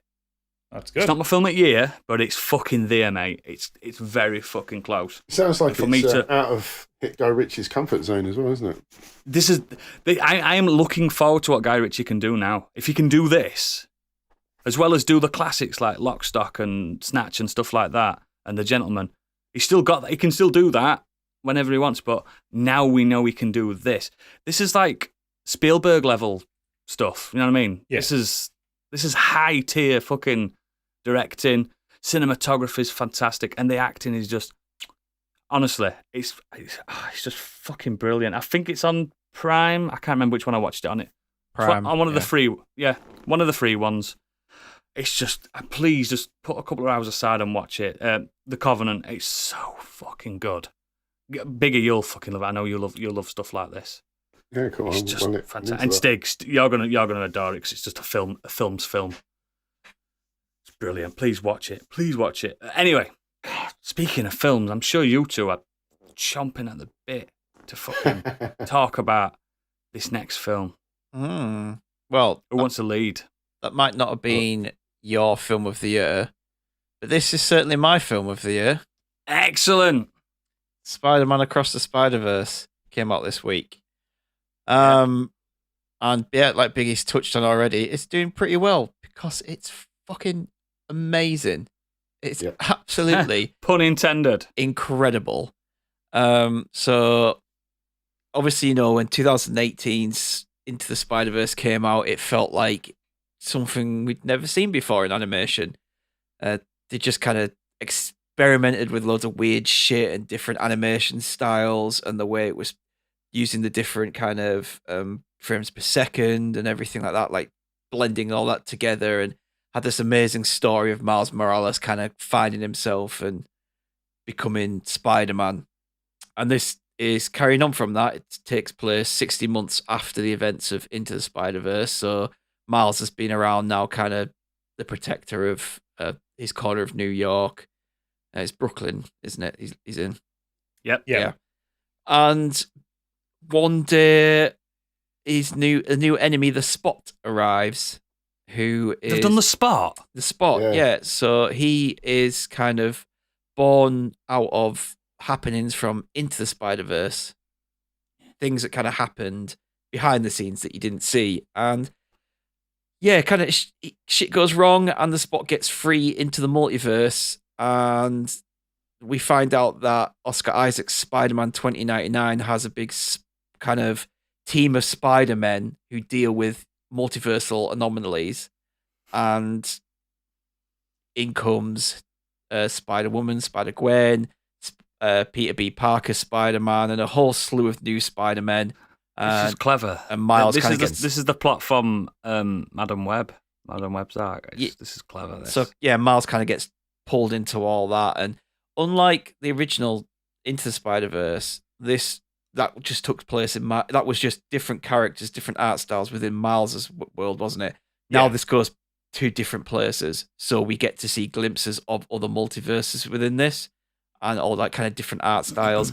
You get a lot more backstory regarding Gwen Stacy. You get to see her world. You get to see how that's drawn, and it's completely different to how Miles's world looks, and all these other fancy worlds that come together. And yeah, I just think that they've taken this concept and they've just upped the ante and experimented more, and it's just incredible. We now have Spider-Punk is in this. We have Indian Spider-Man, Pavita Prabhakar.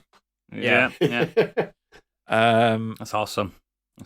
And yeah, so yeah, we've got what's his name? Daniel Kaluuya's playing Hobie Brown, Spider-Punk, and yeah, it's just the music, the animation, the story. It takes its time to actually tell a story in between all the flashbang action. Yeah, I do have this like conflict with Miles and his parents going on, and also the kind of there's issues around Miles that I won't get into because it's spoiler territory, but it takes its time to focus on the characters rather than it's not just action. It can slow down for like real proper like conversations and stuff like that. And yeah, man, it's so fast paced. Yeah. And you kind of need a breather, and those touching moments are perfectly planned to give you that breather between the next big sort of set piece. It's just very cleverly done. It is, yeah. Really, and the set pieces they are relentless. Like, it's sensory overload. Like, you know, kids will love this, but if you did have kids who kind of can't deal with a lot of sound and a lot of flashy things all at once, just kind of, you know, beware on that front. Yeah.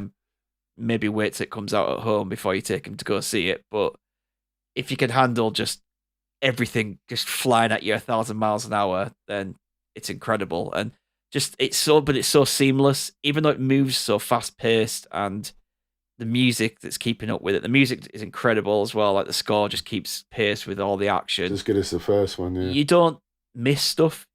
It's not too fast and it's not too blurry. Like, you know, you get with some live action CGI battles. You can kind of miss stuff, can't you? Because it's so fast. You don't miss anything on this. You see it all. It's there. It's beautifully drawn.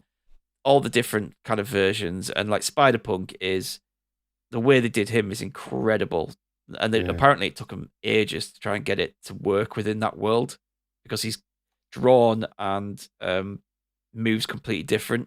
Like, he's constantly changing the frames per second. The way he moves is constantly changing within himself, not just within the world that he's in. It's a technical marvel, to be honest. I mean, it literally, this is already the winner for next year's Oscar, because there's nothing beating this at all. Won't it get slammed for being a superhero film, though? No, the last one won. That's true. Very true. This is good enough that it should be in the best picture film for me. Rather than just animated. I totally agree with that. And because the performances are so good as well. The vocal performances, the acting is fantastic with everybody that was in the first one. I assume they all return with the same voices. They're all really good. Animation is just nothing short of incredible, like Stig says. There's loads of Easter eggs. There's loads of cameos. So many. Not revealing anything. And the Spot getting is really Stig's funny pinger because I just read literally the other week. I've been reading through a bit of Spider-Man comics on my phone, and I read the the issue that the Spot's origin is in, not realizing that he was the villain in this. I had no idea. So it's really interesting. I remember the Spot. Some good nods to the Spot, and Devious the first fight bastard, with the him Spot. is really clever, really funny, and he's a shit villain. He's absolutely shit. You just think he's just this throw-in villain to get the story going, and then somebody else will turn up. But then, the way they turn his arc as well, it's great. So honestly, clever. it's so good. I just absolutely blown away by it. It's my favorite film of the year so far. Like Biggie says, the voice acting in it is incredible. There's so much heart and emotion within it. Like Shamik Moore, he's so good as Miles. Like just these moments in it, like little speeches and kind of he has these one-on-one this moment with Oscar Isaac Spider-Man during a kind of a big set piece and stuff, and it's just I've really seen a lot you. of Twitter backlash about people saying, just get off the Miles hype train. I'm like, why are you so against this fucking awesome character? It's not a new character. This is, you know what I mean? This is a 20-year-old character at this point now. This is a fucking... It reinvigorated Spider-Man for me when I started reading Miles Morales. Yeah, like it's changed the game it's the for only me. comic I've read and I really enjoyed it, and I prefer Miles in the games. Both of his animated films now have been and Peter better. Parker's got his place still. He's just the older Spider-Man. He's still allowed to have his place.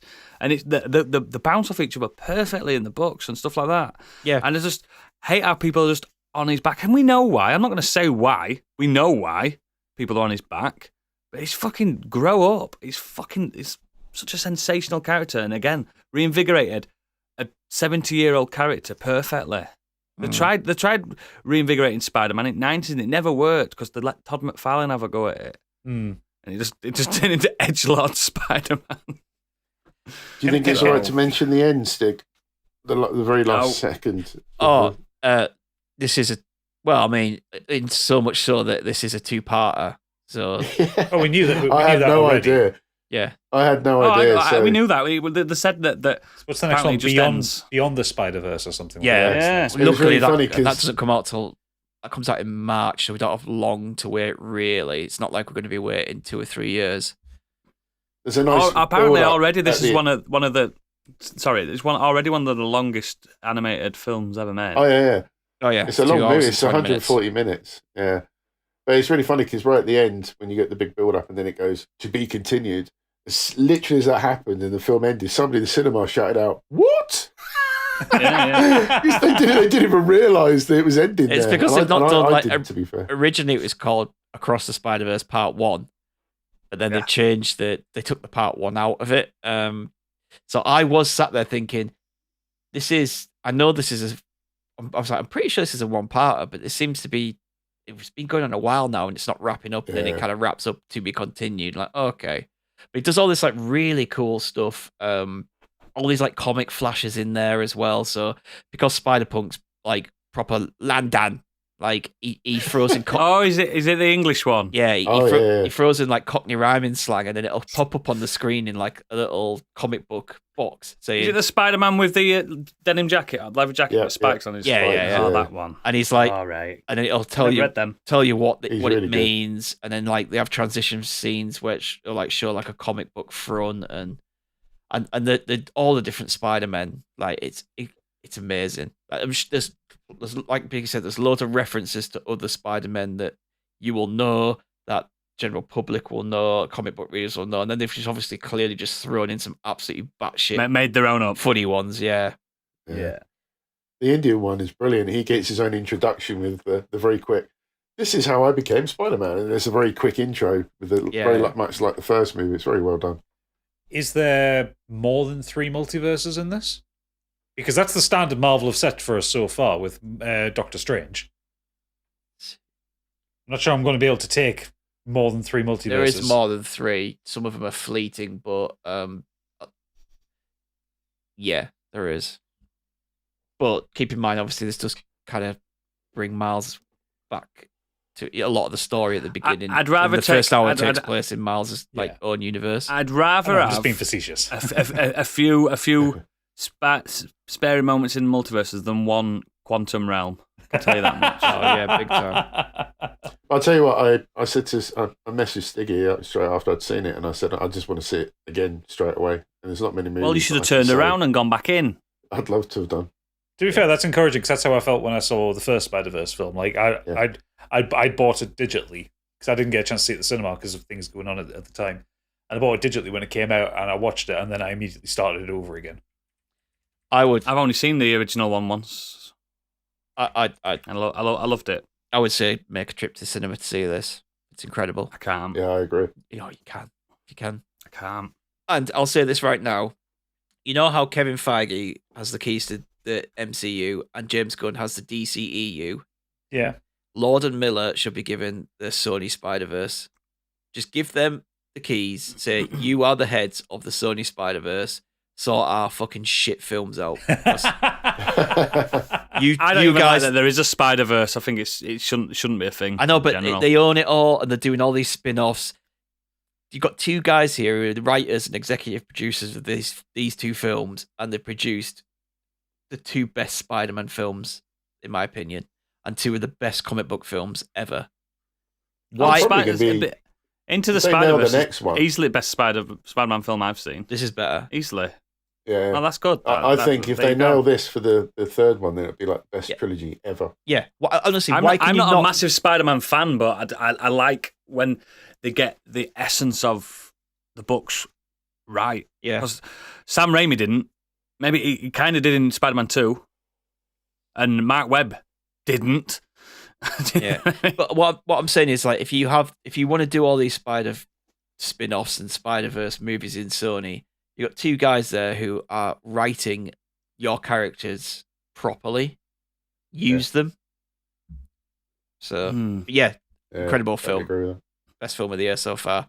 Going to really be tough to beat it. Cool. A great week for films and games. Apart Very from much so. XCOM Legends. Let's move on to our first main topic. Last of the last, well, it's not the last, but it's the last month of themes topic. It's positivity. It's executive produced by Angry Kurt, and it's what we've affectionately called living up to the hype. Did it live up to the hype? Let's see. Did it? Well, let's go. Typical round table. Let's do this. Gadget, did it live up to the hype? So it took me a while to think about this one because I'm not that bad at getting sucked into hype trains. Here you are. I'm bad at getting sucked into FOMO. That's different. Same, mate. My first thought was I was maybe going to talk about the Steam Deck because I originally wasn't going to get one. Then I played on Stigs and I was just like, oh shit, this is really fucking good.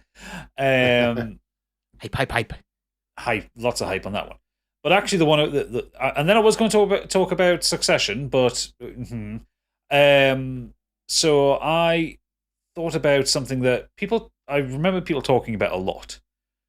People going crazy on it. We've talked about it a lot on this, actually. And it's one of those ones that I tell people, this is the greatest thing in the world, you should play it. Disco Elysium. Yeah. And I'm not going to go into too much detail on it, because, again, we've talked this game to death. But I remember when the conversation came out about it, it was 2019 it came out. And, like, I'd not heard about it because I don't know, I think I was quite busy with a lot of stuff, so I wasn't really doing much gaming at the time. But I remember seeing a lot of stuff coming out on like Eurogamer and PC Gamer and stuff like that, like people going mad about this game. And they say, oh, it's a return of CRPGs, it's like the most incredible story, beautiful art style, all the stuff. I remember the hype storm brewing up quite rapidly, actually. Yeah, and I thought it was weird because this was a game that had no kind of marketing push or hype, like it was all kind of word of mouth stuff from reviews. It had no pedigree either. No, brand new I saw studio. it ETX under a different name.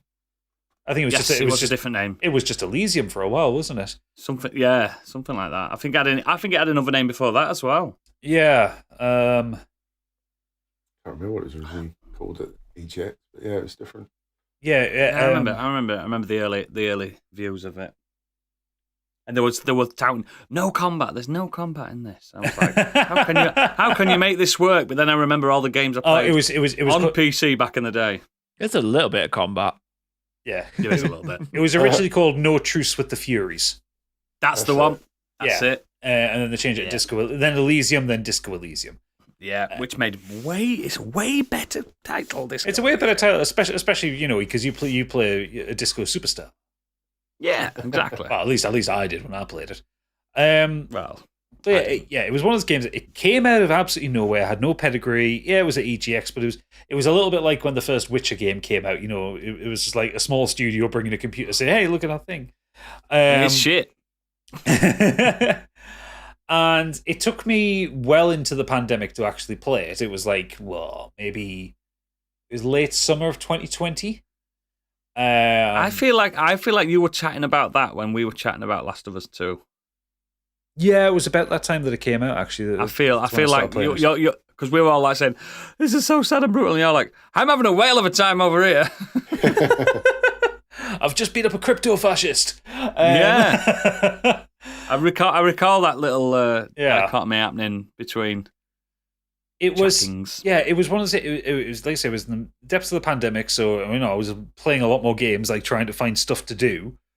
And I started playing this game, and it would be like I'd come up and start playing at like 10 o'clock at night, just I think have an hour before bed, and then it's like 4 in the morning, and the sun's starting to come up, and I'm just like, oh, shit. It proper just drags you in. The writing is incredible. It is. Kim Kitsuragi is best boy. See, that's the only thing I've got with the hype. Everyone loves Kim Kitsuragi. I didn't fall in love with Kim Kitsuragi as much as everyone else did. Like, I love the character, but I didn't fall in love with him like everyone else. Maybe I just had a bad time. Because you're dead inside.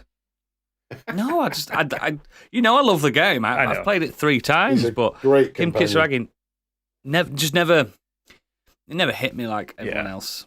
I think the game hit. I think as well, the game caught me at a time I was kind of unaware because obviously, again, during the pandemic, everyone's a little bit vulnerable and everyone's mental health at that time was getting a bit frayed because we'd been in lockdown for so long. It caused me to start a podcast. Hated it. I know, it's the worst thing in the world for you. Hated it. And I don't know, I just kind of connected with it. And it's one of those few games, like most of the time when I finish a game, I'm fine. I'm done with it. I'm good. I enjoyed it. I don't usually mind what ending I get in the game, like as long as I get an ending. This one I purposefully put the work in to get the most out of the game. Like I went the far end of the far to get as much content out of that game as possible because I didn't want it to end. Yeah. And yeah, it absolutely lived up to the hype for me. It's just an absolutely wonderful game, and we bang on about it 3 or 4 times a year. And I'm going to keep banging on about it until every single person's played it because it's available on everything now. I really like how accessible it is to play on a console. Yeah, they've done really well with it with the controller controls. The PS5 version I've got. Soundtrack's amazing too. Oh yes, yeah. C-Power's soundtrack is. Yeah, I never listened to a podcast while playing it, which is great for me. Really great. I mean, it's almost like listening to an audiobook when you actually play it. Especially if you play the console version, it's all fully voiced now. It wasn't voiced when I played it, apart from the odd lines. It's even really good and optimized on Switch. Yeah, it's miraculous how it just. Yeah, that definitely lived up to their hype. It did. And I was there scoffing, going, I like to fight and I like to see numbers in my games. There was numbers in this game. There was numbers in the game. You didn't see many of them, but you were there. No, but there's numbers. As Stick said, there was a couple of moments of combat. Yes, a few from what I recall. I've only played trying to punch a 10-year-old boy. I've only finished it twice. I've played it 3 times. I haven't finished. I've not got all the endings. I've never looked up the endings because I want to know them myself. I am due another playthrough of that, I think. I'm going to play it again, but this time I put all my stats because I was like, oh, it's a detective game. Oh, surely I've got to be kind of put the stats into intelligence and seeing the world, pulling things from the world around you, like and stuff. I was like, next time I play it, I'm going full hard bastard. I'm going to take all the drugs in the game and just go fucking full disco with it. Yeah, that's how I played it. That was my first playthrough. I ended up going half disco, so I do need a full disco thing. Yeah. I was getting my shit together while still taking a lot of drugs. My favourite early scene is still when you argue with the bartender about your tab and you end up trying to fight him and you end up fly kicking the person in the wheelchair, if I remember. You try and run away and you do a leap back with your fingers up. That's it, yeah. And you crash into a woman in a wheelchair. I died at the tie on the fan.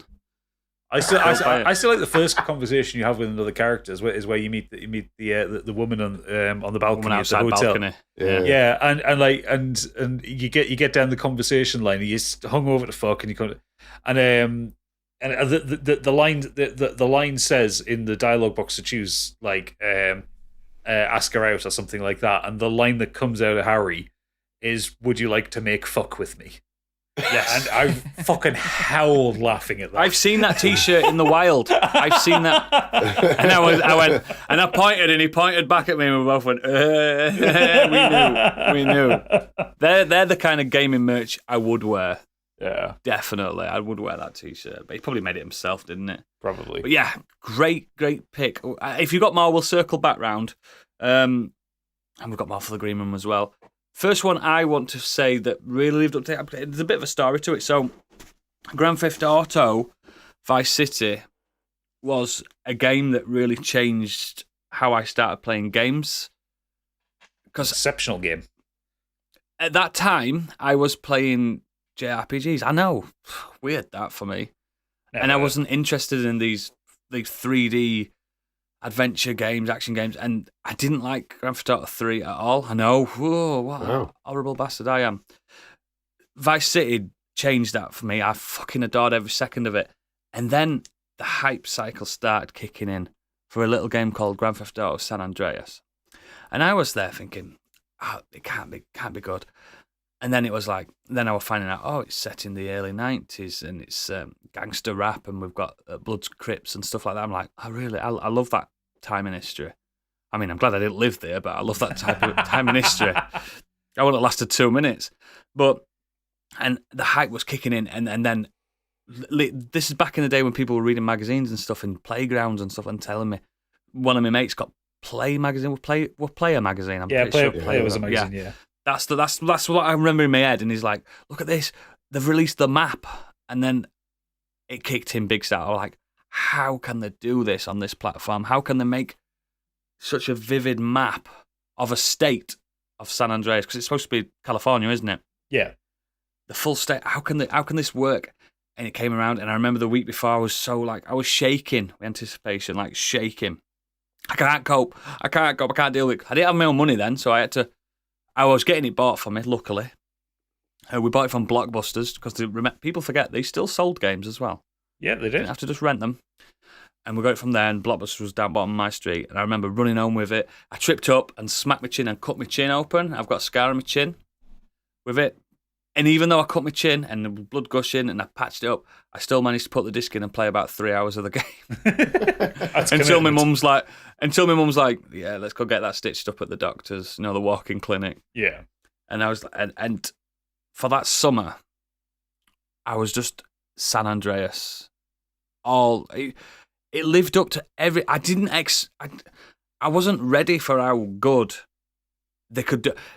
This is on the PS2 and stuff like that. Do you know what I mean? I mean, at that time, it was the biggest console ever, but it just blew my mind. I think people forget how much of a massive shift and turn it was for a series. How big and how much intricate things there were.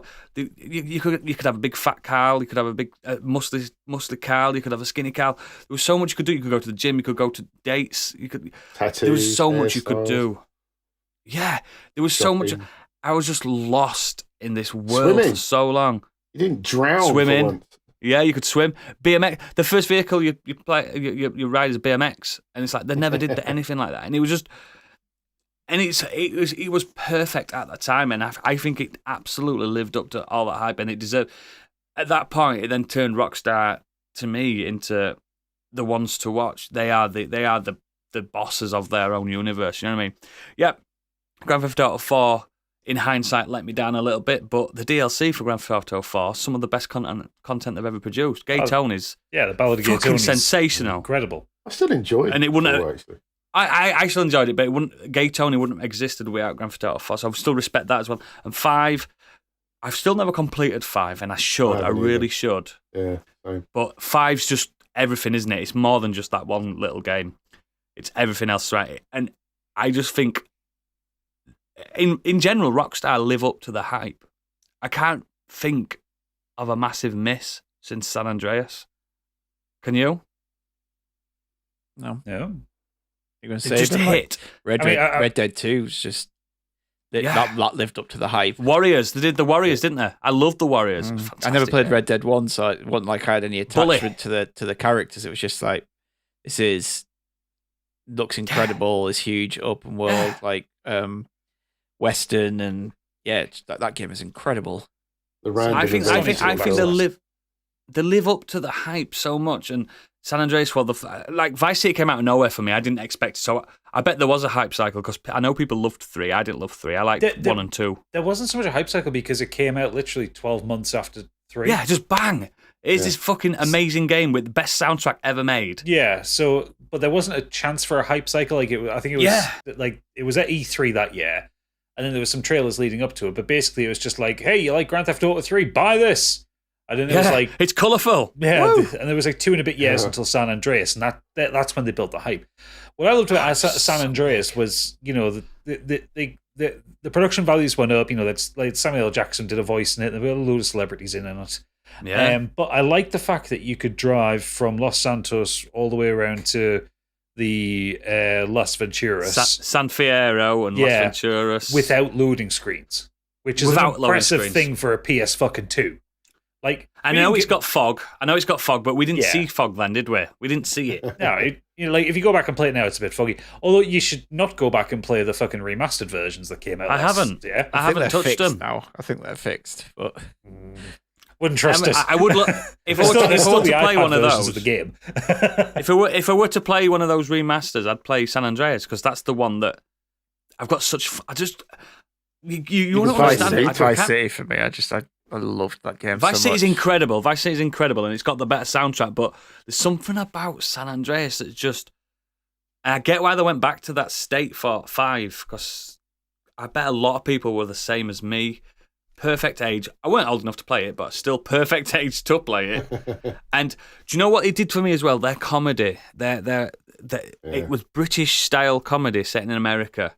They understood sarcasm, which I'd not seen in games. They had Danny fucking Dyer on it, or whatever he's called. Danny Dwyer, whatever he's called. He were in it, weren't he? He's that fucking English guy. And they just... I know. I used to listen to Laszlo non-stop, even though I'd heard him constantly going on. That game's like the evolution of special. I like the evolution of Laszlo. Like you kind of you start hearing him in GTA 3, and it just kind of appears throughout each game. Yeah. And like he was in. I'm pretty sure like in 5, he was doing X Factor. Yeah, it's something different like nearly every time. Like, isn't he like a fucking Alex Jones type by 5? I think so. No, he's running X Factor, and Thingy's daughter goes into audition and he's trying to shag her, and so Michael tries to kill Laszlo. It's fucking great. Oh no! It was 4 where Laszlo becomes the fucking conspiracy radio host. Yeah, conspiracy. Yeah, he does. It's just, I don't know, there's something about Rockstar as well. And now I'm starting to get more hype for 6. The cycle's kicking in for me. It's weird the hype cycle's kicked off so much when there's nothing official out there other than a logo to say, yes, we are actually. But we know it's not going to be bad. It can't be bad. It just can't be. It must be such a struggle for them to just go, 5 has everything and it's massive. Yeah, and one of the biggest sales games of all time. Like, what the fuck do we do? I think what they'll probably end up doing is 6 will be a single player story campaign thing, and they're going to splinter off GTA Online to its own thing, a little bit like fair enough. 5 does that, Activision did with Warzone. Yeah, fair enough. Let them do what they want. But I just that fucking San Andreas. It was special time, special place for me. I know I'm I'm only like a year younger than Stig, but I'm younger than like Biggie especially. Biggie was a man. Biggie was a man when that came out. Always comes. He had sex. I was listening to that music, and they had it in the game. You were there. You were there at South Central Los Angeles in person in the 90s. He's in the witness protection program. He's the cop that set off the Rodney King riots. Oh wow! That's a take. Stig, save us from this madness. I just made a load of stuff here. I've got a list, but I thought I'd read more of them out for the patrons. Yeah, but so TV, these were like stuff that I kind of done what you've done and gone off other people's hype rather than the hype I was getting for something I knew was coming out. because there's just too much of that to go into. Yeah. So Yeah. ones that I didn't start and other people were hyping up, which I ended up loving. Breaking Bad. We've talked about it. 24. Never didn't start at 24 to start with, and jumped in on that late. And Did you know? yeah, and then went back and kind of carried what started from the beginning. I fucking love 24. Game of Thrones. I watched 24 when we used to have Sky. Remember Sky? Yeah. Used to be on BBC. First two series. First two series were on BBC, too. BBC, yeah. I did it on Sky One when we used to pay for Did I tell fucking you? Sky. Did I tell you what happened with my parents in 24? So I saw it on Jack the. Bauer They killed get kidnapped and Jack Bauer saved them. So no, I had the box set. So I gave them the box set, and they whacked in, the first disc with whatever hours for the first, and then they put in the wrong disc, and they started watching it from like. So they skipped hours. 8 hours later, they're like, "What the hell's going on?" In I this heard show? this There's no story. idea. I heard this story from someone else recently, like similar story that he was talking about. He'd lent. I can't remember So who it was funny. or what podcast it was, but they'd lent 24 to their work colleague, and they watched the first episode, took the disc out, and put the next disc in, and obviously each disc had like 4 hours on, Yeah. and so it skipped ahead, and he was just like, he messaged me, goes, "It doesn't make any sense. It keeps skipping ahead." And he's like, "Have you changed the disc after every episode?" He's like, "Yeah." It's like, "No, that's there's more than one episode on per disc." It's similar to what I did last year. I mentioned it on the podcast when I watched Vikings. I watched the whole of season 2 before 1. I didn't realise that I weren't watching the first season. Nothing will be as bad as me listening to the third book of a trilogy and not realising until right at the end. Anyway, Yeah, that's worse. but it made sense. It still made sense. That was the weird thing, Yeah. because of the way Same with Vikings. just the way he'd written it. It was just the way he'd written it. Kind of like, oh yeah, all that stuff happened in the past, and we're now here. But it wasn't. That was the stuff that had happened in book 1 and 2. Anyway, we're not here for that. Succession, I've been absolutely loving that this last week. I'm smashing through it. A biggest one on TV is Schitt's Creek, because I didn't watch any of that when Great. when So it good. came out, and when it finished, it was Gadget that had talked it up, and we were like, should we watch this? Me and Kate, and we absolutely loved it, and I'm tempted to go back and watch it again, because I keep watching, like, I listened to that Shrink the Box the other week, and then they talked about Schitt's Creek on there, David and Alexa, and they just kept putting clips in there, and I was just sat at my desk laughing. I was just like, it's just making me want to go back and watch that show. It's a good show. Actually, to be fair, Schitt's Creek is good for Positivity Month, because it's a very positive show overall. Yeah. Just despite what's happening. Yeah, like, it's a very uplifting program. And it just It is, deals with, it is. like Gadget had said, it deals with issues and things, and just in such a good way. Like, just the way that it handles like sexuality of David and things like that. It's just done so well. Like, so well written. In between all It's that. because it's because David's sexuality in that isn't a plot point. No. That's why. No, but it is a plot point at one point. But it is Other at one than point, but you like know a what I mean? love It's not. story, but like it's not. Yeah, it's not not the be all end all. sensationalised. Yeah, it's Yeah. not. It's just that's a gay man. That's it. Considering Bisexual man. they're Like, in yeah. what is kind of meant to be like this small backwater town, no one makes any kind of issue about it, which is really kind of good to see, because so many shows would just go the easy route of or local homophobe or whatnot. And they're just and it's just really well done. And like I say, in between all that kind of stuff, you have Moira just being absolutely batshit crazy. She is a sensational character. My children. Oh man, the wedding episode as well. Like, oh, She's just a great character actor in general, anyway. Isn't she? Actually, that's a show that people need to put up there with, like, one of the most satisfying endings of a show as well. Like, it just ends so perfect. Oh, it does. Yeah, I like Fucking the love that ending as program. well. And then they did like Yeah, that little documentary, I didn't watched it, that about too. it That afterwards? was And it was really like I was Yeah. dehydrated from crying by the so end of good, that. so good. Yeah, Schitt's Creek is one that people hyped up. It got all the awards. Everyone was talking about it, and that certainly lived up to the hype. It's absolutely incredible. A few films. I'm just going to name off these films that I'm not talking about ones that, because a lot of great films came out before I was born, or I was too young to watch them. Eventually, I just got round to So you watch weren't them. in that circle. Yeah, but these are ones where I probably should have watched them by later on in life, but people kept saying they're amazing films. You have to watch them. And ones that Jaws lived up to the hype. Took me so long to. I only watched Jaws for the first time a few years ago, and incredible film. Watched it this week, didn't he? Yeah, they watched it for the Never Watchers. So I remember exactly how old I was when I watched Jaws for the first time and where I was. I was in Skegness and I was exactly 7 because I watched it on my birthday. then you didn't go swimming. In a did that fuck go swimming? Did that fuck? I wasn't even going to swimming baths. Yeah, I feel like that's one I should have watched when I was like growing up. You know, like I caught on to stuff like Aliens and Terminator and that kind of stuff that it should have been one that I caught as I was growing up, and it just took me till later on in life and to the point where everyone's saying this is one you have to watch. Similar with The Thing. Yeah. Again, like that lived up to the hype. 2001. How old were you when you watched The Thing then? Late. Within the last 5 years. Wow. I watched it as a child. Yeah, exactly. Me too. Shouldn't have done. All of these are films I've watched within the last 5 years since I kind of started branching out and watching more things, which is about 2017. So 6 years. 2001: A Space Odyssey. Love it. Incredible. Vertigo, Rear Window, and It's a Wonderful Life. Nice. Have you seen Rope as well? Yeah, nice little Jimmy, and that as well. Yeah, all Jimmy Stewart films.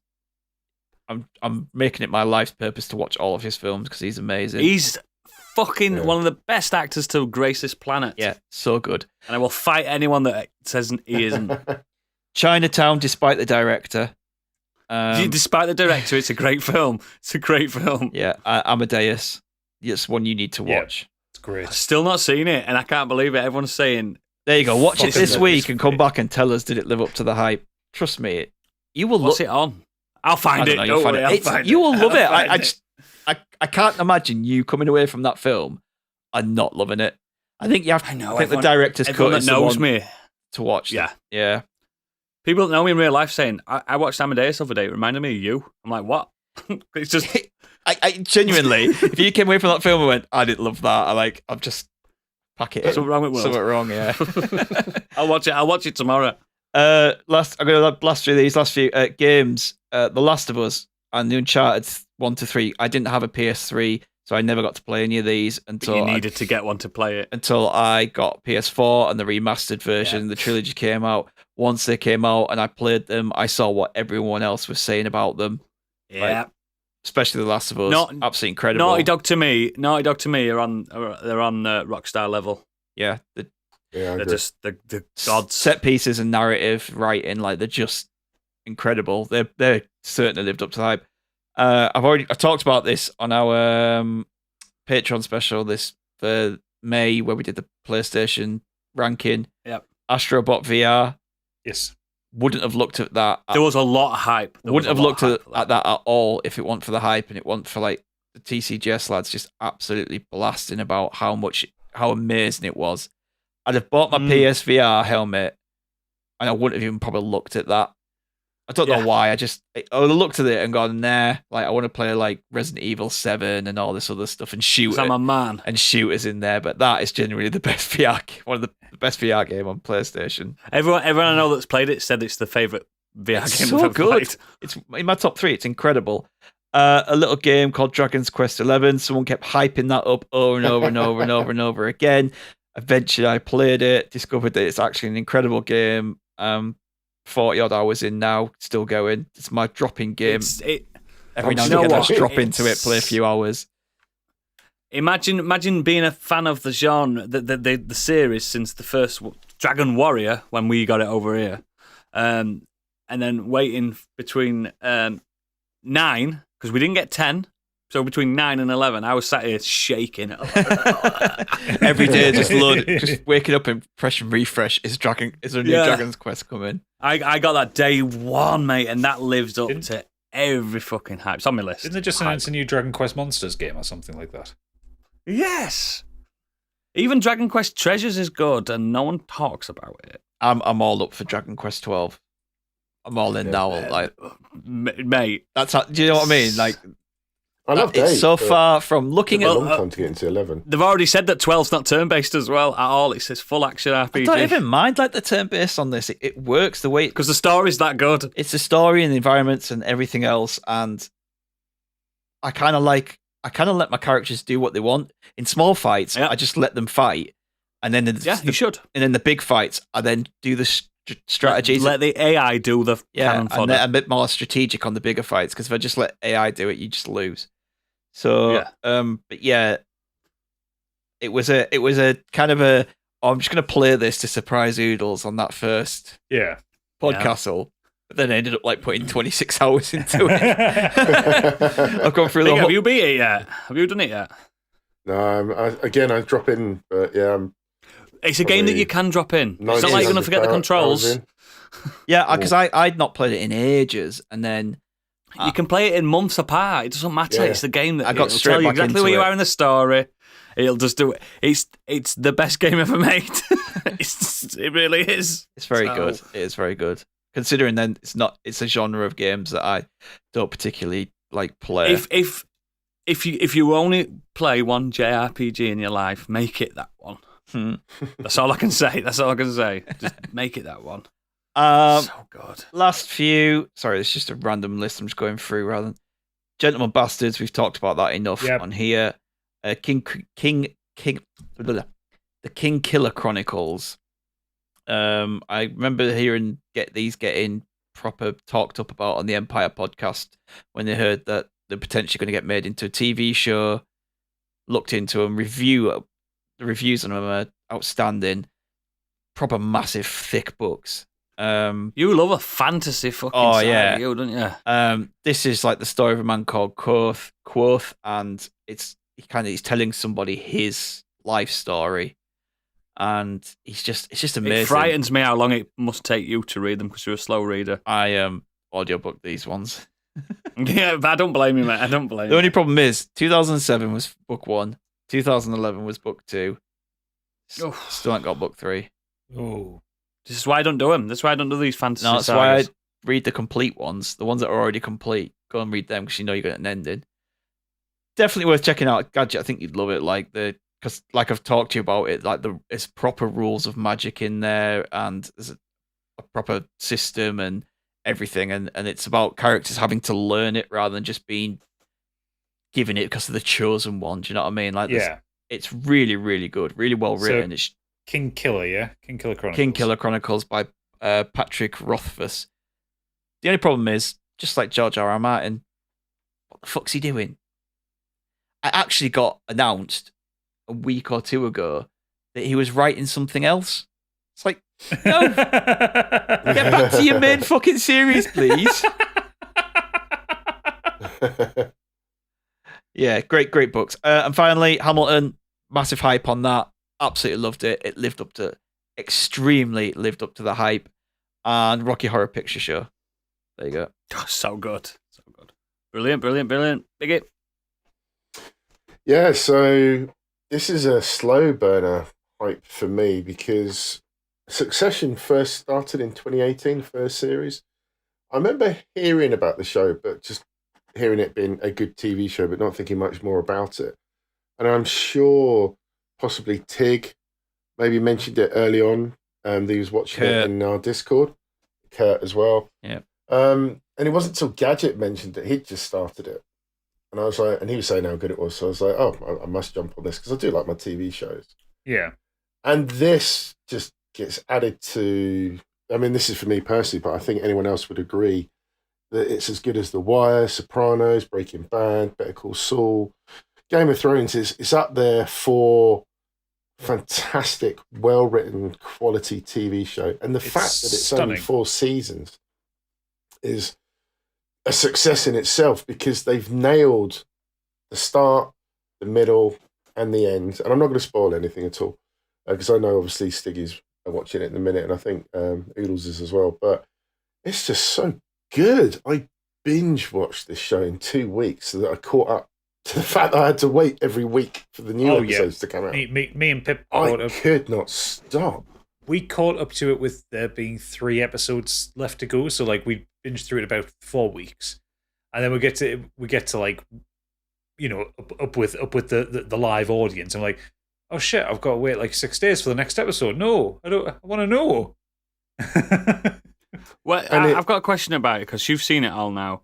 When did it really get its claws into? Because I've seen season 1 full now, and So, The first off the episode bat usually for me. usually I'm rushing to see season 2, and now I'm like, it's not like I'm not gonna see it. I'm just not like, maybe I'm just fucking soulless and I'm a husk of a man. But It's not just the quality of the writing; it's the performances. I think the of actors are best things in it. everyone involved, Not really. but the main cast are just fantastic. And Kieran Culkin is He's the a standout standout. for me. He is Out absolutely of standout. all of them, and they're all so good. Don't get me wrong; I couldn't put a fault on any of the performances really, but he just stands out. He plays his character just incredible. He makes me feel so uncomfortable and awkward whenever he's on screen because he's so unpredictable about how he's going to react. The way he can't even sit in a chair properly Yeah. just makes you awkward. He just plays it fantastic. And they've got the script, but they're given a bit of improv as well, so that if they want to go in a direction in the scene, then they just all go with it. It's just so good. I listened to the podcast for it as well, with the interviews with everybody, and it was just fascinating to hear. And Kieran Culkin actually went for the character that Nicholas Braun got as Yeah, he Greg. went for Greg. Yeah. He read for that and then realised Can't it wasn't handle for him. Greg. I cannot handle how awkward. But again, that- he's just as awkward, and it's fantastic. the way he comes in, he's like, "Oh, hi guys, and yeah, but and then like when he goes to hug people, and it's that kind of like limp, not actual proper hug. Yeah. And it's just like, oh, just go away. In an That's so interview awkward. with him, he said that he got ready for the role by literally walking around areas like a shopping mall, and he'd just join in on conversations of people he doesn't know, just stand there and listen, and then start talking to them. And he would wait and see how long he could stay there for in the conversation before it got really awkward, until people walked away from him, as opposed to him leaving the conversation. But it's just incredible. There's a great moment of Greg's self-insertion in the last season. I'm not going to spoil what it is, but like Greg comes in, he introduces himself, and the characters that he's talking to, they kind of sat down looking up at him, and they just look so confused by his entire existence. It's fucking brilliant because the family kind of placates him. He'll come over, he'll insert himself conversation, go, "Oh, hi, Greg," and they'll talk to him a little bit. But this lad, he's got no fucking time for him, and it's brilliant because he just absolutely tears a strip off him. It's great. I mean, with Kieran with Rome, one of my favourite scenes with him, this is really early on as well, is that he asks Greg over the phone to do him a favour and get some documents for him. And Rome just doesn't like dealing with people. And the conversation on the phone is basically him saying, "Yeah, I need a favour from you. Thanks for doing that. Appreciate it. Fuck off." Yeah. It's just brilliant delivery. It's just so awkward. And obviously Logan Roy's fantastic, the way that he swears at everybody. His role's brilliant. I mean, I said it in the It's so Discord good. this week, but I don't think anyone delivers a fuck off better than him. Nope. No. Like, it's just amazing. His delivery of fuck off is just chef's That kiss. clip of all of his fuck offs and different. I tones. can't wait to watch that once I finish the series. It's amazing. It's Where- so where- good. where are you The up other to thing now? about What's this the- show, Episode 7, season 2. Right. Okay. oh, okay. I watched episode 6 today. There's a fuck off in the season 3 finale, which I think I said in the Discord. It's delivered like a fucking cannon, and it's so good. Like, even though you expect Logan to tell people to fuck off, when he says it, it's really surprising because it's like, he's so angry at the time. It's so good. But the script, the writing is so brutal but funny.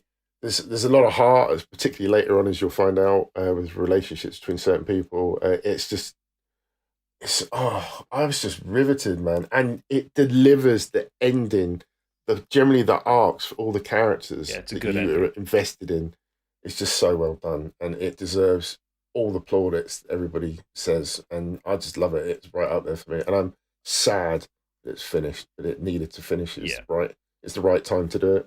I But didn't yeah, realize incredible that. show. I didn't realize that Jesse Armstrong, the writer of it, wrote Peep Show. Oh, did he? Yeah. Yes. Oh, I did not know that.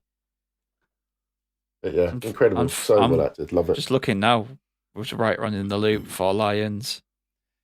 It explains where the prodigious swearing has come from. Yeah. But Brian Cox says it was like the role of a Did an episode of lifetime Veep. for him. Veep's good. Veep's really good.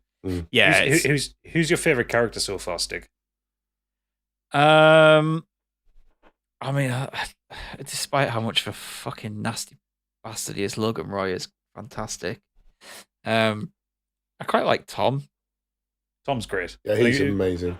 I think Definitely both me and Pip agree that Tom was the best character in it. Yeah, I quite like Tom because he's kind of he feels like he's stuck in the middle of wanting to be in that rich high society, wanting to fit in with the Roys, but also has a bit of a different side to him where he's not like that, and it just depends on who he's with. Like when he's with the Roys, he's obviously he isn't above his station, but then he is when he deals with someone like Greg. He tries to put on his Logan Roy pants.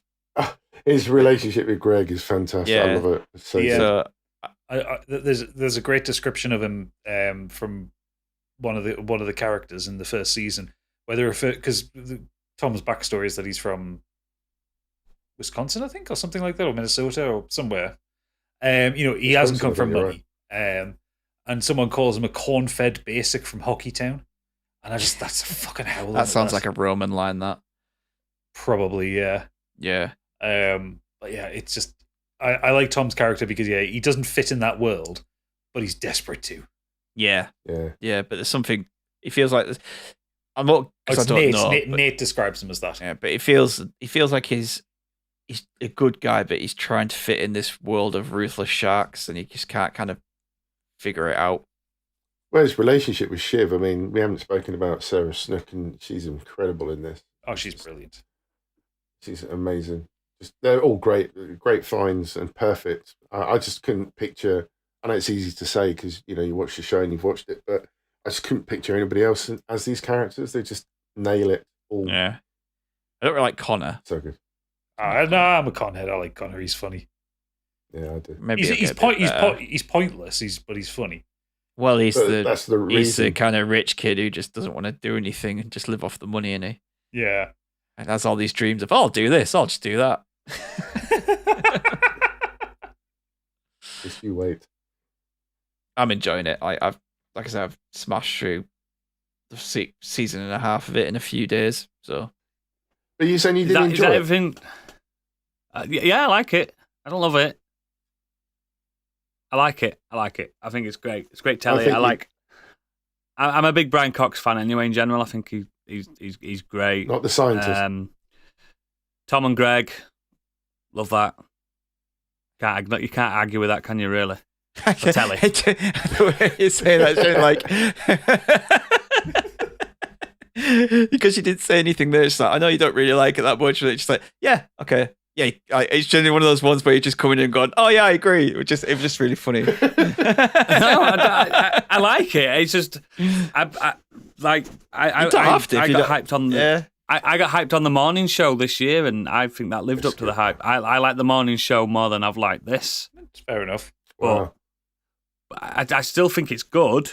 I just maybe sometimes you get lambasted by the hype, don't you? Sometimes it goes the opposite way. We've done that podcast before, though. Oh yeah. Keep going, mate. Again, don't come at me with pitchforks. I don't dislike it. I think it's good. It's good telly. I'm just not rushing at it. I'm just taking my time. I'm watching like a couple of episodes a week. I'm just watching it. I like the performances. I'm a big fan of a good performance. And if anyone ever denies that these aren't good performances in this show, you don't know what fucking telly is. You're stupid. It is a masterclass in acting. It is. And there's because none of these characters are like what they are in real life. None of them. Well, apart from Kieran Culkin, if you watch him in interviews, he just is Roman. Oh, fair enough. That is very true. It's worth looking up. I think he wins. I can't remember whether it's an Emmy or a Screen Actors Guild Award or something like that. But he wins it for playing Roman. And like he gets up on stage, people are cheering him, and he just kind of like looks down the microphone. And goes, just stop it, shut up, because he doesn't like that kind of attention. So he basically is just Roman. I think it's like I said, it's good. It's just not blowing my ass off like you guys. I'm a bit pissed off that it's not Do you know what I mean? You know when you're Maybe pissed off at yourself for not liking something. You've done the first season. So I do like it. done the first season. Go off, watch something else, and come back to the second season a little bit and like refresh. No, yourself. I'm planning on watching one tomorrow. And you know what I mean? Yeah. I'm watching here, there, and everybody. Like when the morning show and some other shows of that ilk, that like high quality fucking dramas. That I couldn't stop watching that. That just fucking blew my ass off. That's the thing for this with me is that I binge watched it. I just was in. I had to soak it all in and take it all in. I just wanted the story to continue. Mate, I'd watch Brian Cox fucking read the phone book. You know what I mean? I think he's one of the most underrated actors of all time. I think he's incredible. Did you see he did an interview on one of the late night shows, where like because of Logan Roy, like things are now like people will come up to him in the street and say, "Will you tell me to fuck off?" You know, because people want to be told to fuck off by Logan Roy. I'm glad that he's getting that recognition for this because he deserves it. He's one of the best Hannibal Lecters as well. People forget. He was at a media event for the Me Too movement a couple of years ago, and it was like like a talk about like these kind of really inspiring, powerful women talk, and he was kind of sat at the back of the room just like watching it, taking it all in. And at the end of the event, like people kind of spotted them and went up to him and says, "Oh, we live in succession. Can you tell us to fuck off?" He's like, "I'm at a Me Too event, and you want me, the whitest, oldest man in the world, to tell you to fuck off?" I think he's a tour de force, and long may he reign. You know what I mean? Give him something else as well. Give him something else to like sink his teeth into because he's brilliant. I know he's not like screen time. He's not in this as much as everyone else, but. Because his presence. Yeah, the story's not really about him. His presence is. No. Is. I mean, it's called Succession. They are succeeding him. Yeah. His presence is ever present. Yes, and that's why I think Brian Cox is a standout guy in general. He's brilliant. I hope he's not a baddie in real life. I don't think he is he? No, he's a miserable old git, but otherwise he's a nice guy. Yeah. I hope I'm like that when I'm older. If I get older. Cool. What our dear listeners got hyped about and it lived up to it. So we'll start with Cibernati Cat. Also, congratulations, Cibernati Cat. Yes. Yay. Why? What's she done? She has procreated on the birth of her son. Congratulations on may he be a masculine child. Remember when people used to say that to people? Like, may he be a masculine child? Yeah, it's from the Godfather, innit? May he be a masculine child. Yes, she gave birth recently, so very much congratulations to her, the husband, and the little boy. But she has said the hype delivered for me was on the Wii. I was about 14 years old and saw all these videos and adverts, and I was like, say what? And then as a surprise, my mum went out and bought one on launch from Woolworths, and we played Wii Sports all day. It was such a happy memory. The console didn't matter and the games didn't matter, but the memory it created is like one of those core ones from the Pixar movie Inside Out, which will live with me forever. Just giggling with my mum and eating rubbish all day. That's the best hype. Oh. No, we were shit. They want shit. You know what's funny? The other day you were bigging up the GameCube. The Wii was just the GameCube with extra stuff on it. You could literally do everything that the GameCube did in the Wii. So yeah, but the GameCube meant I didn't have to go. You didn't have to do that on the Switch. So you plug a GameCube controller in. It was two consoles in one. How was that shit? It only cost £200. Yeah. No, you got no comeback. Positivity month, dude. Let's be positive about things. Wii was great because it got like family. Family time's great. Don't get me wrong. Family time's great. And if you can get your man playing Wii bowling, not wrong with that. Not wrong with that at all. Fantastic. Okay. Positivity. Moving on. Lee Davis has said, I'm old enough to have read the books a couple of times and also had a job at the cinema at the end of 2001 when The Fellowship of the Ring came out. I was so incredibly excited to watch it, and we had staff screening the day before it came out. I was blown away. It's just so good, and it's always been my favourite of the films. I watched it again at a proper screening the next day with all my stoner mates. There were like 10 of us, and we had a smoke beforehand. Good times. Fellowship is the best one. It's the one that, even though they got rid of the full like 4 chapters of Bombadil, it feels the most book-like. That's they did it for good reasons. Trust me. It's the best one. It's the best one. It's not got the best set pieces, but it's the best one. Yeah. Xenos has said, I think the first thing I have to mention is The Legend of Zelda Tears of the Kingdom. I'm not done with the game yet, but I'm well into it, and it just keeps delivering more and more surprises. Unquestionably the best game in the franchise for me, and absolutely worth the wait. Does anyone want to buy it? Says God knows how they managed to fit this on a Switch card. Similarly, Gonna Metroid flog this Dread. for weeks. Nintendo dropped the announcement out of nowhere with no warning for a title that got cancelled for the DS in 2013, and again, possibly the best game in the main Metroid series. God, I hope they can pull it off with Prime 4 too. And then he's got it. It's not as good as Super Metroid. That's the best one.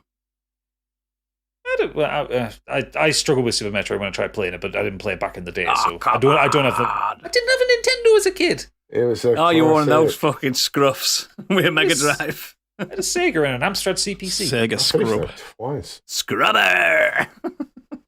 And then he's got a bit for the green room, so we'll talk about that then. Cool. Robotic Monkey has said tear away on Vita. The short version Right. is it's brilliant, best use of the tech inside the Vita, beautiful graphics and wonderful sound. Longer version, it's fucking brilliant. It made use of the back touch panel and made it look like you poke your fingers into the game. There are a few puzzles that you needed to gently tilt the Vita about to get through. The game also made use of the front touch screen. In the game, the whole world is made from bent or folded up paper, and almost everything in the game can be pressed or smoothed flat, which was accompanied by some lovely sound of rippling paper. There are a few bits in the game where you can scratch a record, which is always fun. The music is consistently brilliant throughout. My favourite bit, though, was the use of the front-facing camera, where it would put your face into the sun in the game, literally every time the camera panned. Yeah, I forgot I'd about smirk that. and then pull dumb faces. And then he goes on to say, however, Tearaway Unfolded was shite. Yeah.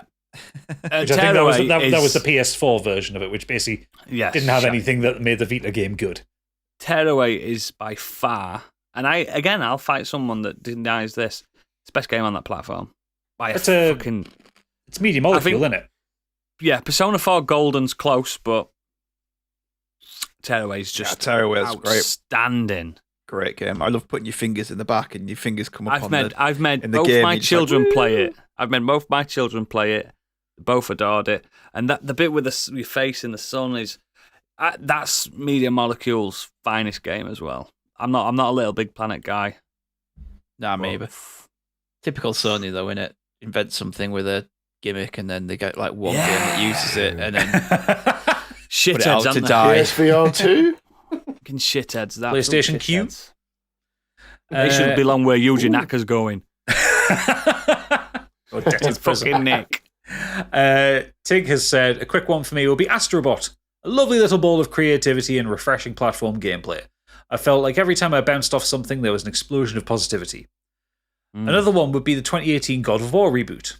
Glowing reviews and passionate online feedback, but I bounced off it when it came out. Another full-price AAA game gathering dust. Then when Ragnarok came out, I picked up the PC version in a Steam sale and had another tilt at this fantastic adventure.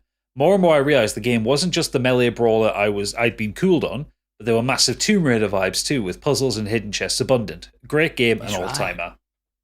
He's right with it. I never thought the Tomb Raider parallels, but he is absolutely bang on the money with the newer Tomb Raiders anyway. Yeah. I love them that trilogy of Tomb Raider games as well. They're fucking brilliant. And last up, we have producer and best boy Angry Kurt. Yep. He says the game that lived up to the hype for me was Grand Theft Auto San Andreas. He's got great, impeccable taste. Before this game came out, I had only dabbled with GTA and Vice City at friends' houses. I was really jealous of them as it was super fun playing, but my parents wouldn't let me play 18-rated games. I think I was 15 when San Andreas came out. Oh, Jesus Christ, I'm old. And my parents agreed to let me play it. I remember consuming every ounce of information I could about it online and from gaming magazines. Yeah. I couldn't believe the scope of the game in terms of what you could do, the size of the map, and the different environments in the game. It was a really ambitious game for the time. Boxing Day game, long story, I've regained before in the Discord. I got my hands on it and it was everything I wanted and more. To this day, still my favourite GTA. He goes on to say, shout outs too for GTA 4, The Orange Box, Fight Club, and 7. Fight Club the game or the film? No, I think the last two are the films. Yeah. Kurt, read Fight Club the book. It's not a very long book. Chuck Palahniuk. It's fucking way different to the film, but in a good way. Yeah, I'm hyping that up for you now. It's a good book. I really enjoyed it when I read it. It's only about I'm 200, hyping that book up for you. 210 pages, something like that. Little novella thing. It's really good. You know the twist already. Don't worry about that. But just read it for anyway. It's a consumerist play on machismo, if you want to put it that way. How the folly of man. Let's say, basically. I'm hyping that book up. Read that book. It's good. It's better than the film. Yeah. Sorry, I don't want to be that guy, but it is. Most books are. Yeah, it's true. That's it from the mailbag. Fantastic. So, as always, links to all our extra stuff will be in the show notes and at modernescapism.co.uk. Do you know what I said .com last week and nobody held me up? You bastards. It's .co.uk, isn't it? It's just like you to make an ass of yourself, Hoodles. It's all right. I'm pretty sure you'd find it still that way anyway. Please consider becoming a patron, in which you could too become an executive producer like Angry Kurt did. Exceptional episode. Positivity incarnate, that man. Next week, we will be doing Feel Good Watch List, where we've done these lists before, haven't we? Stig, explain the lists, how the lists go. Lists. List. If you remember when we did a album, that's what I call Modern Escapism. It's on Spotify. That you can go and listen to our. It's great. It's great Our- playlist. I'll put together a playlist. We're going to do similar, but we're going to do it with positive, feel-good films. So we're going to have a set amount of films, maybe 10 or 12. We haven't decided on that yet. We're going to basically decide between us what goes in that watch list. We're going to talk about it and kind of big up the films who want to go in there, and we'll create the ultimate positive playlist film watch list thing. And I can tell you all now, there won't be an Adam Sandler film in there. No, Candy, there won't, so don't bother bringing one. Or she can here next week. She might not be here next week. Probably not. But yes, it's going to be great. And again, this is the last full month of Modern Escapism 2.0. Get ready for 3.0 in July. Big, exciting things are coming. If you're not a patron, this is the end of the show to you. It's time to say bye-bye. One other thing, Oodles, I just needed to bring up. Uh-oh.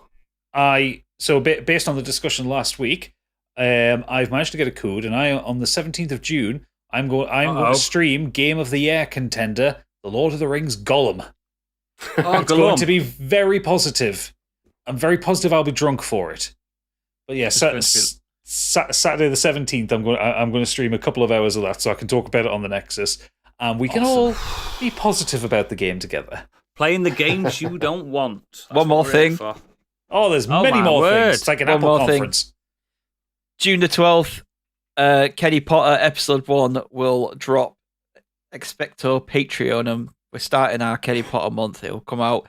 It'll be on in your feed June the 12th. If you're for everybody, be free. The first episode will be free for everyone. And after that, every month will be Patreon exclusive. So if you like the first episode, then sign up to the Patreon. You'll get every other episode. Slight spoiler alert as well. Unlike Too Fast, Too Curious, it's quite positive. It's a positive episode. You'll be surprised at the outcome. I was there. I remember. And also, that's streaming soon, so the lads will be back for that one-off episode at some point in the next month or so. Absolutely. But yeah, it's just chock full of greatness. Oh, but yeah, if you're not a patron, see you. Bye. Thanks for being you. Bye. Thanks for being our bestest friends. Yay.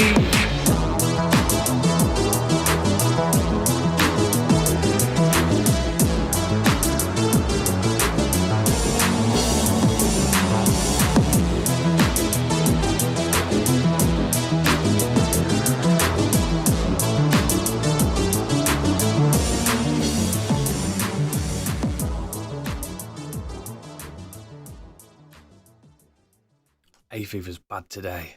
Yeah, it's been really bad up here. I've got fucking inhaler out and everything. I only use these in summer. It's really fucking bad. I've had aperitifs and all. You're not allowed one, aren't you? I wanted to rack up a fucking line of the bastards. One a day, mate. Tell you One a what. day.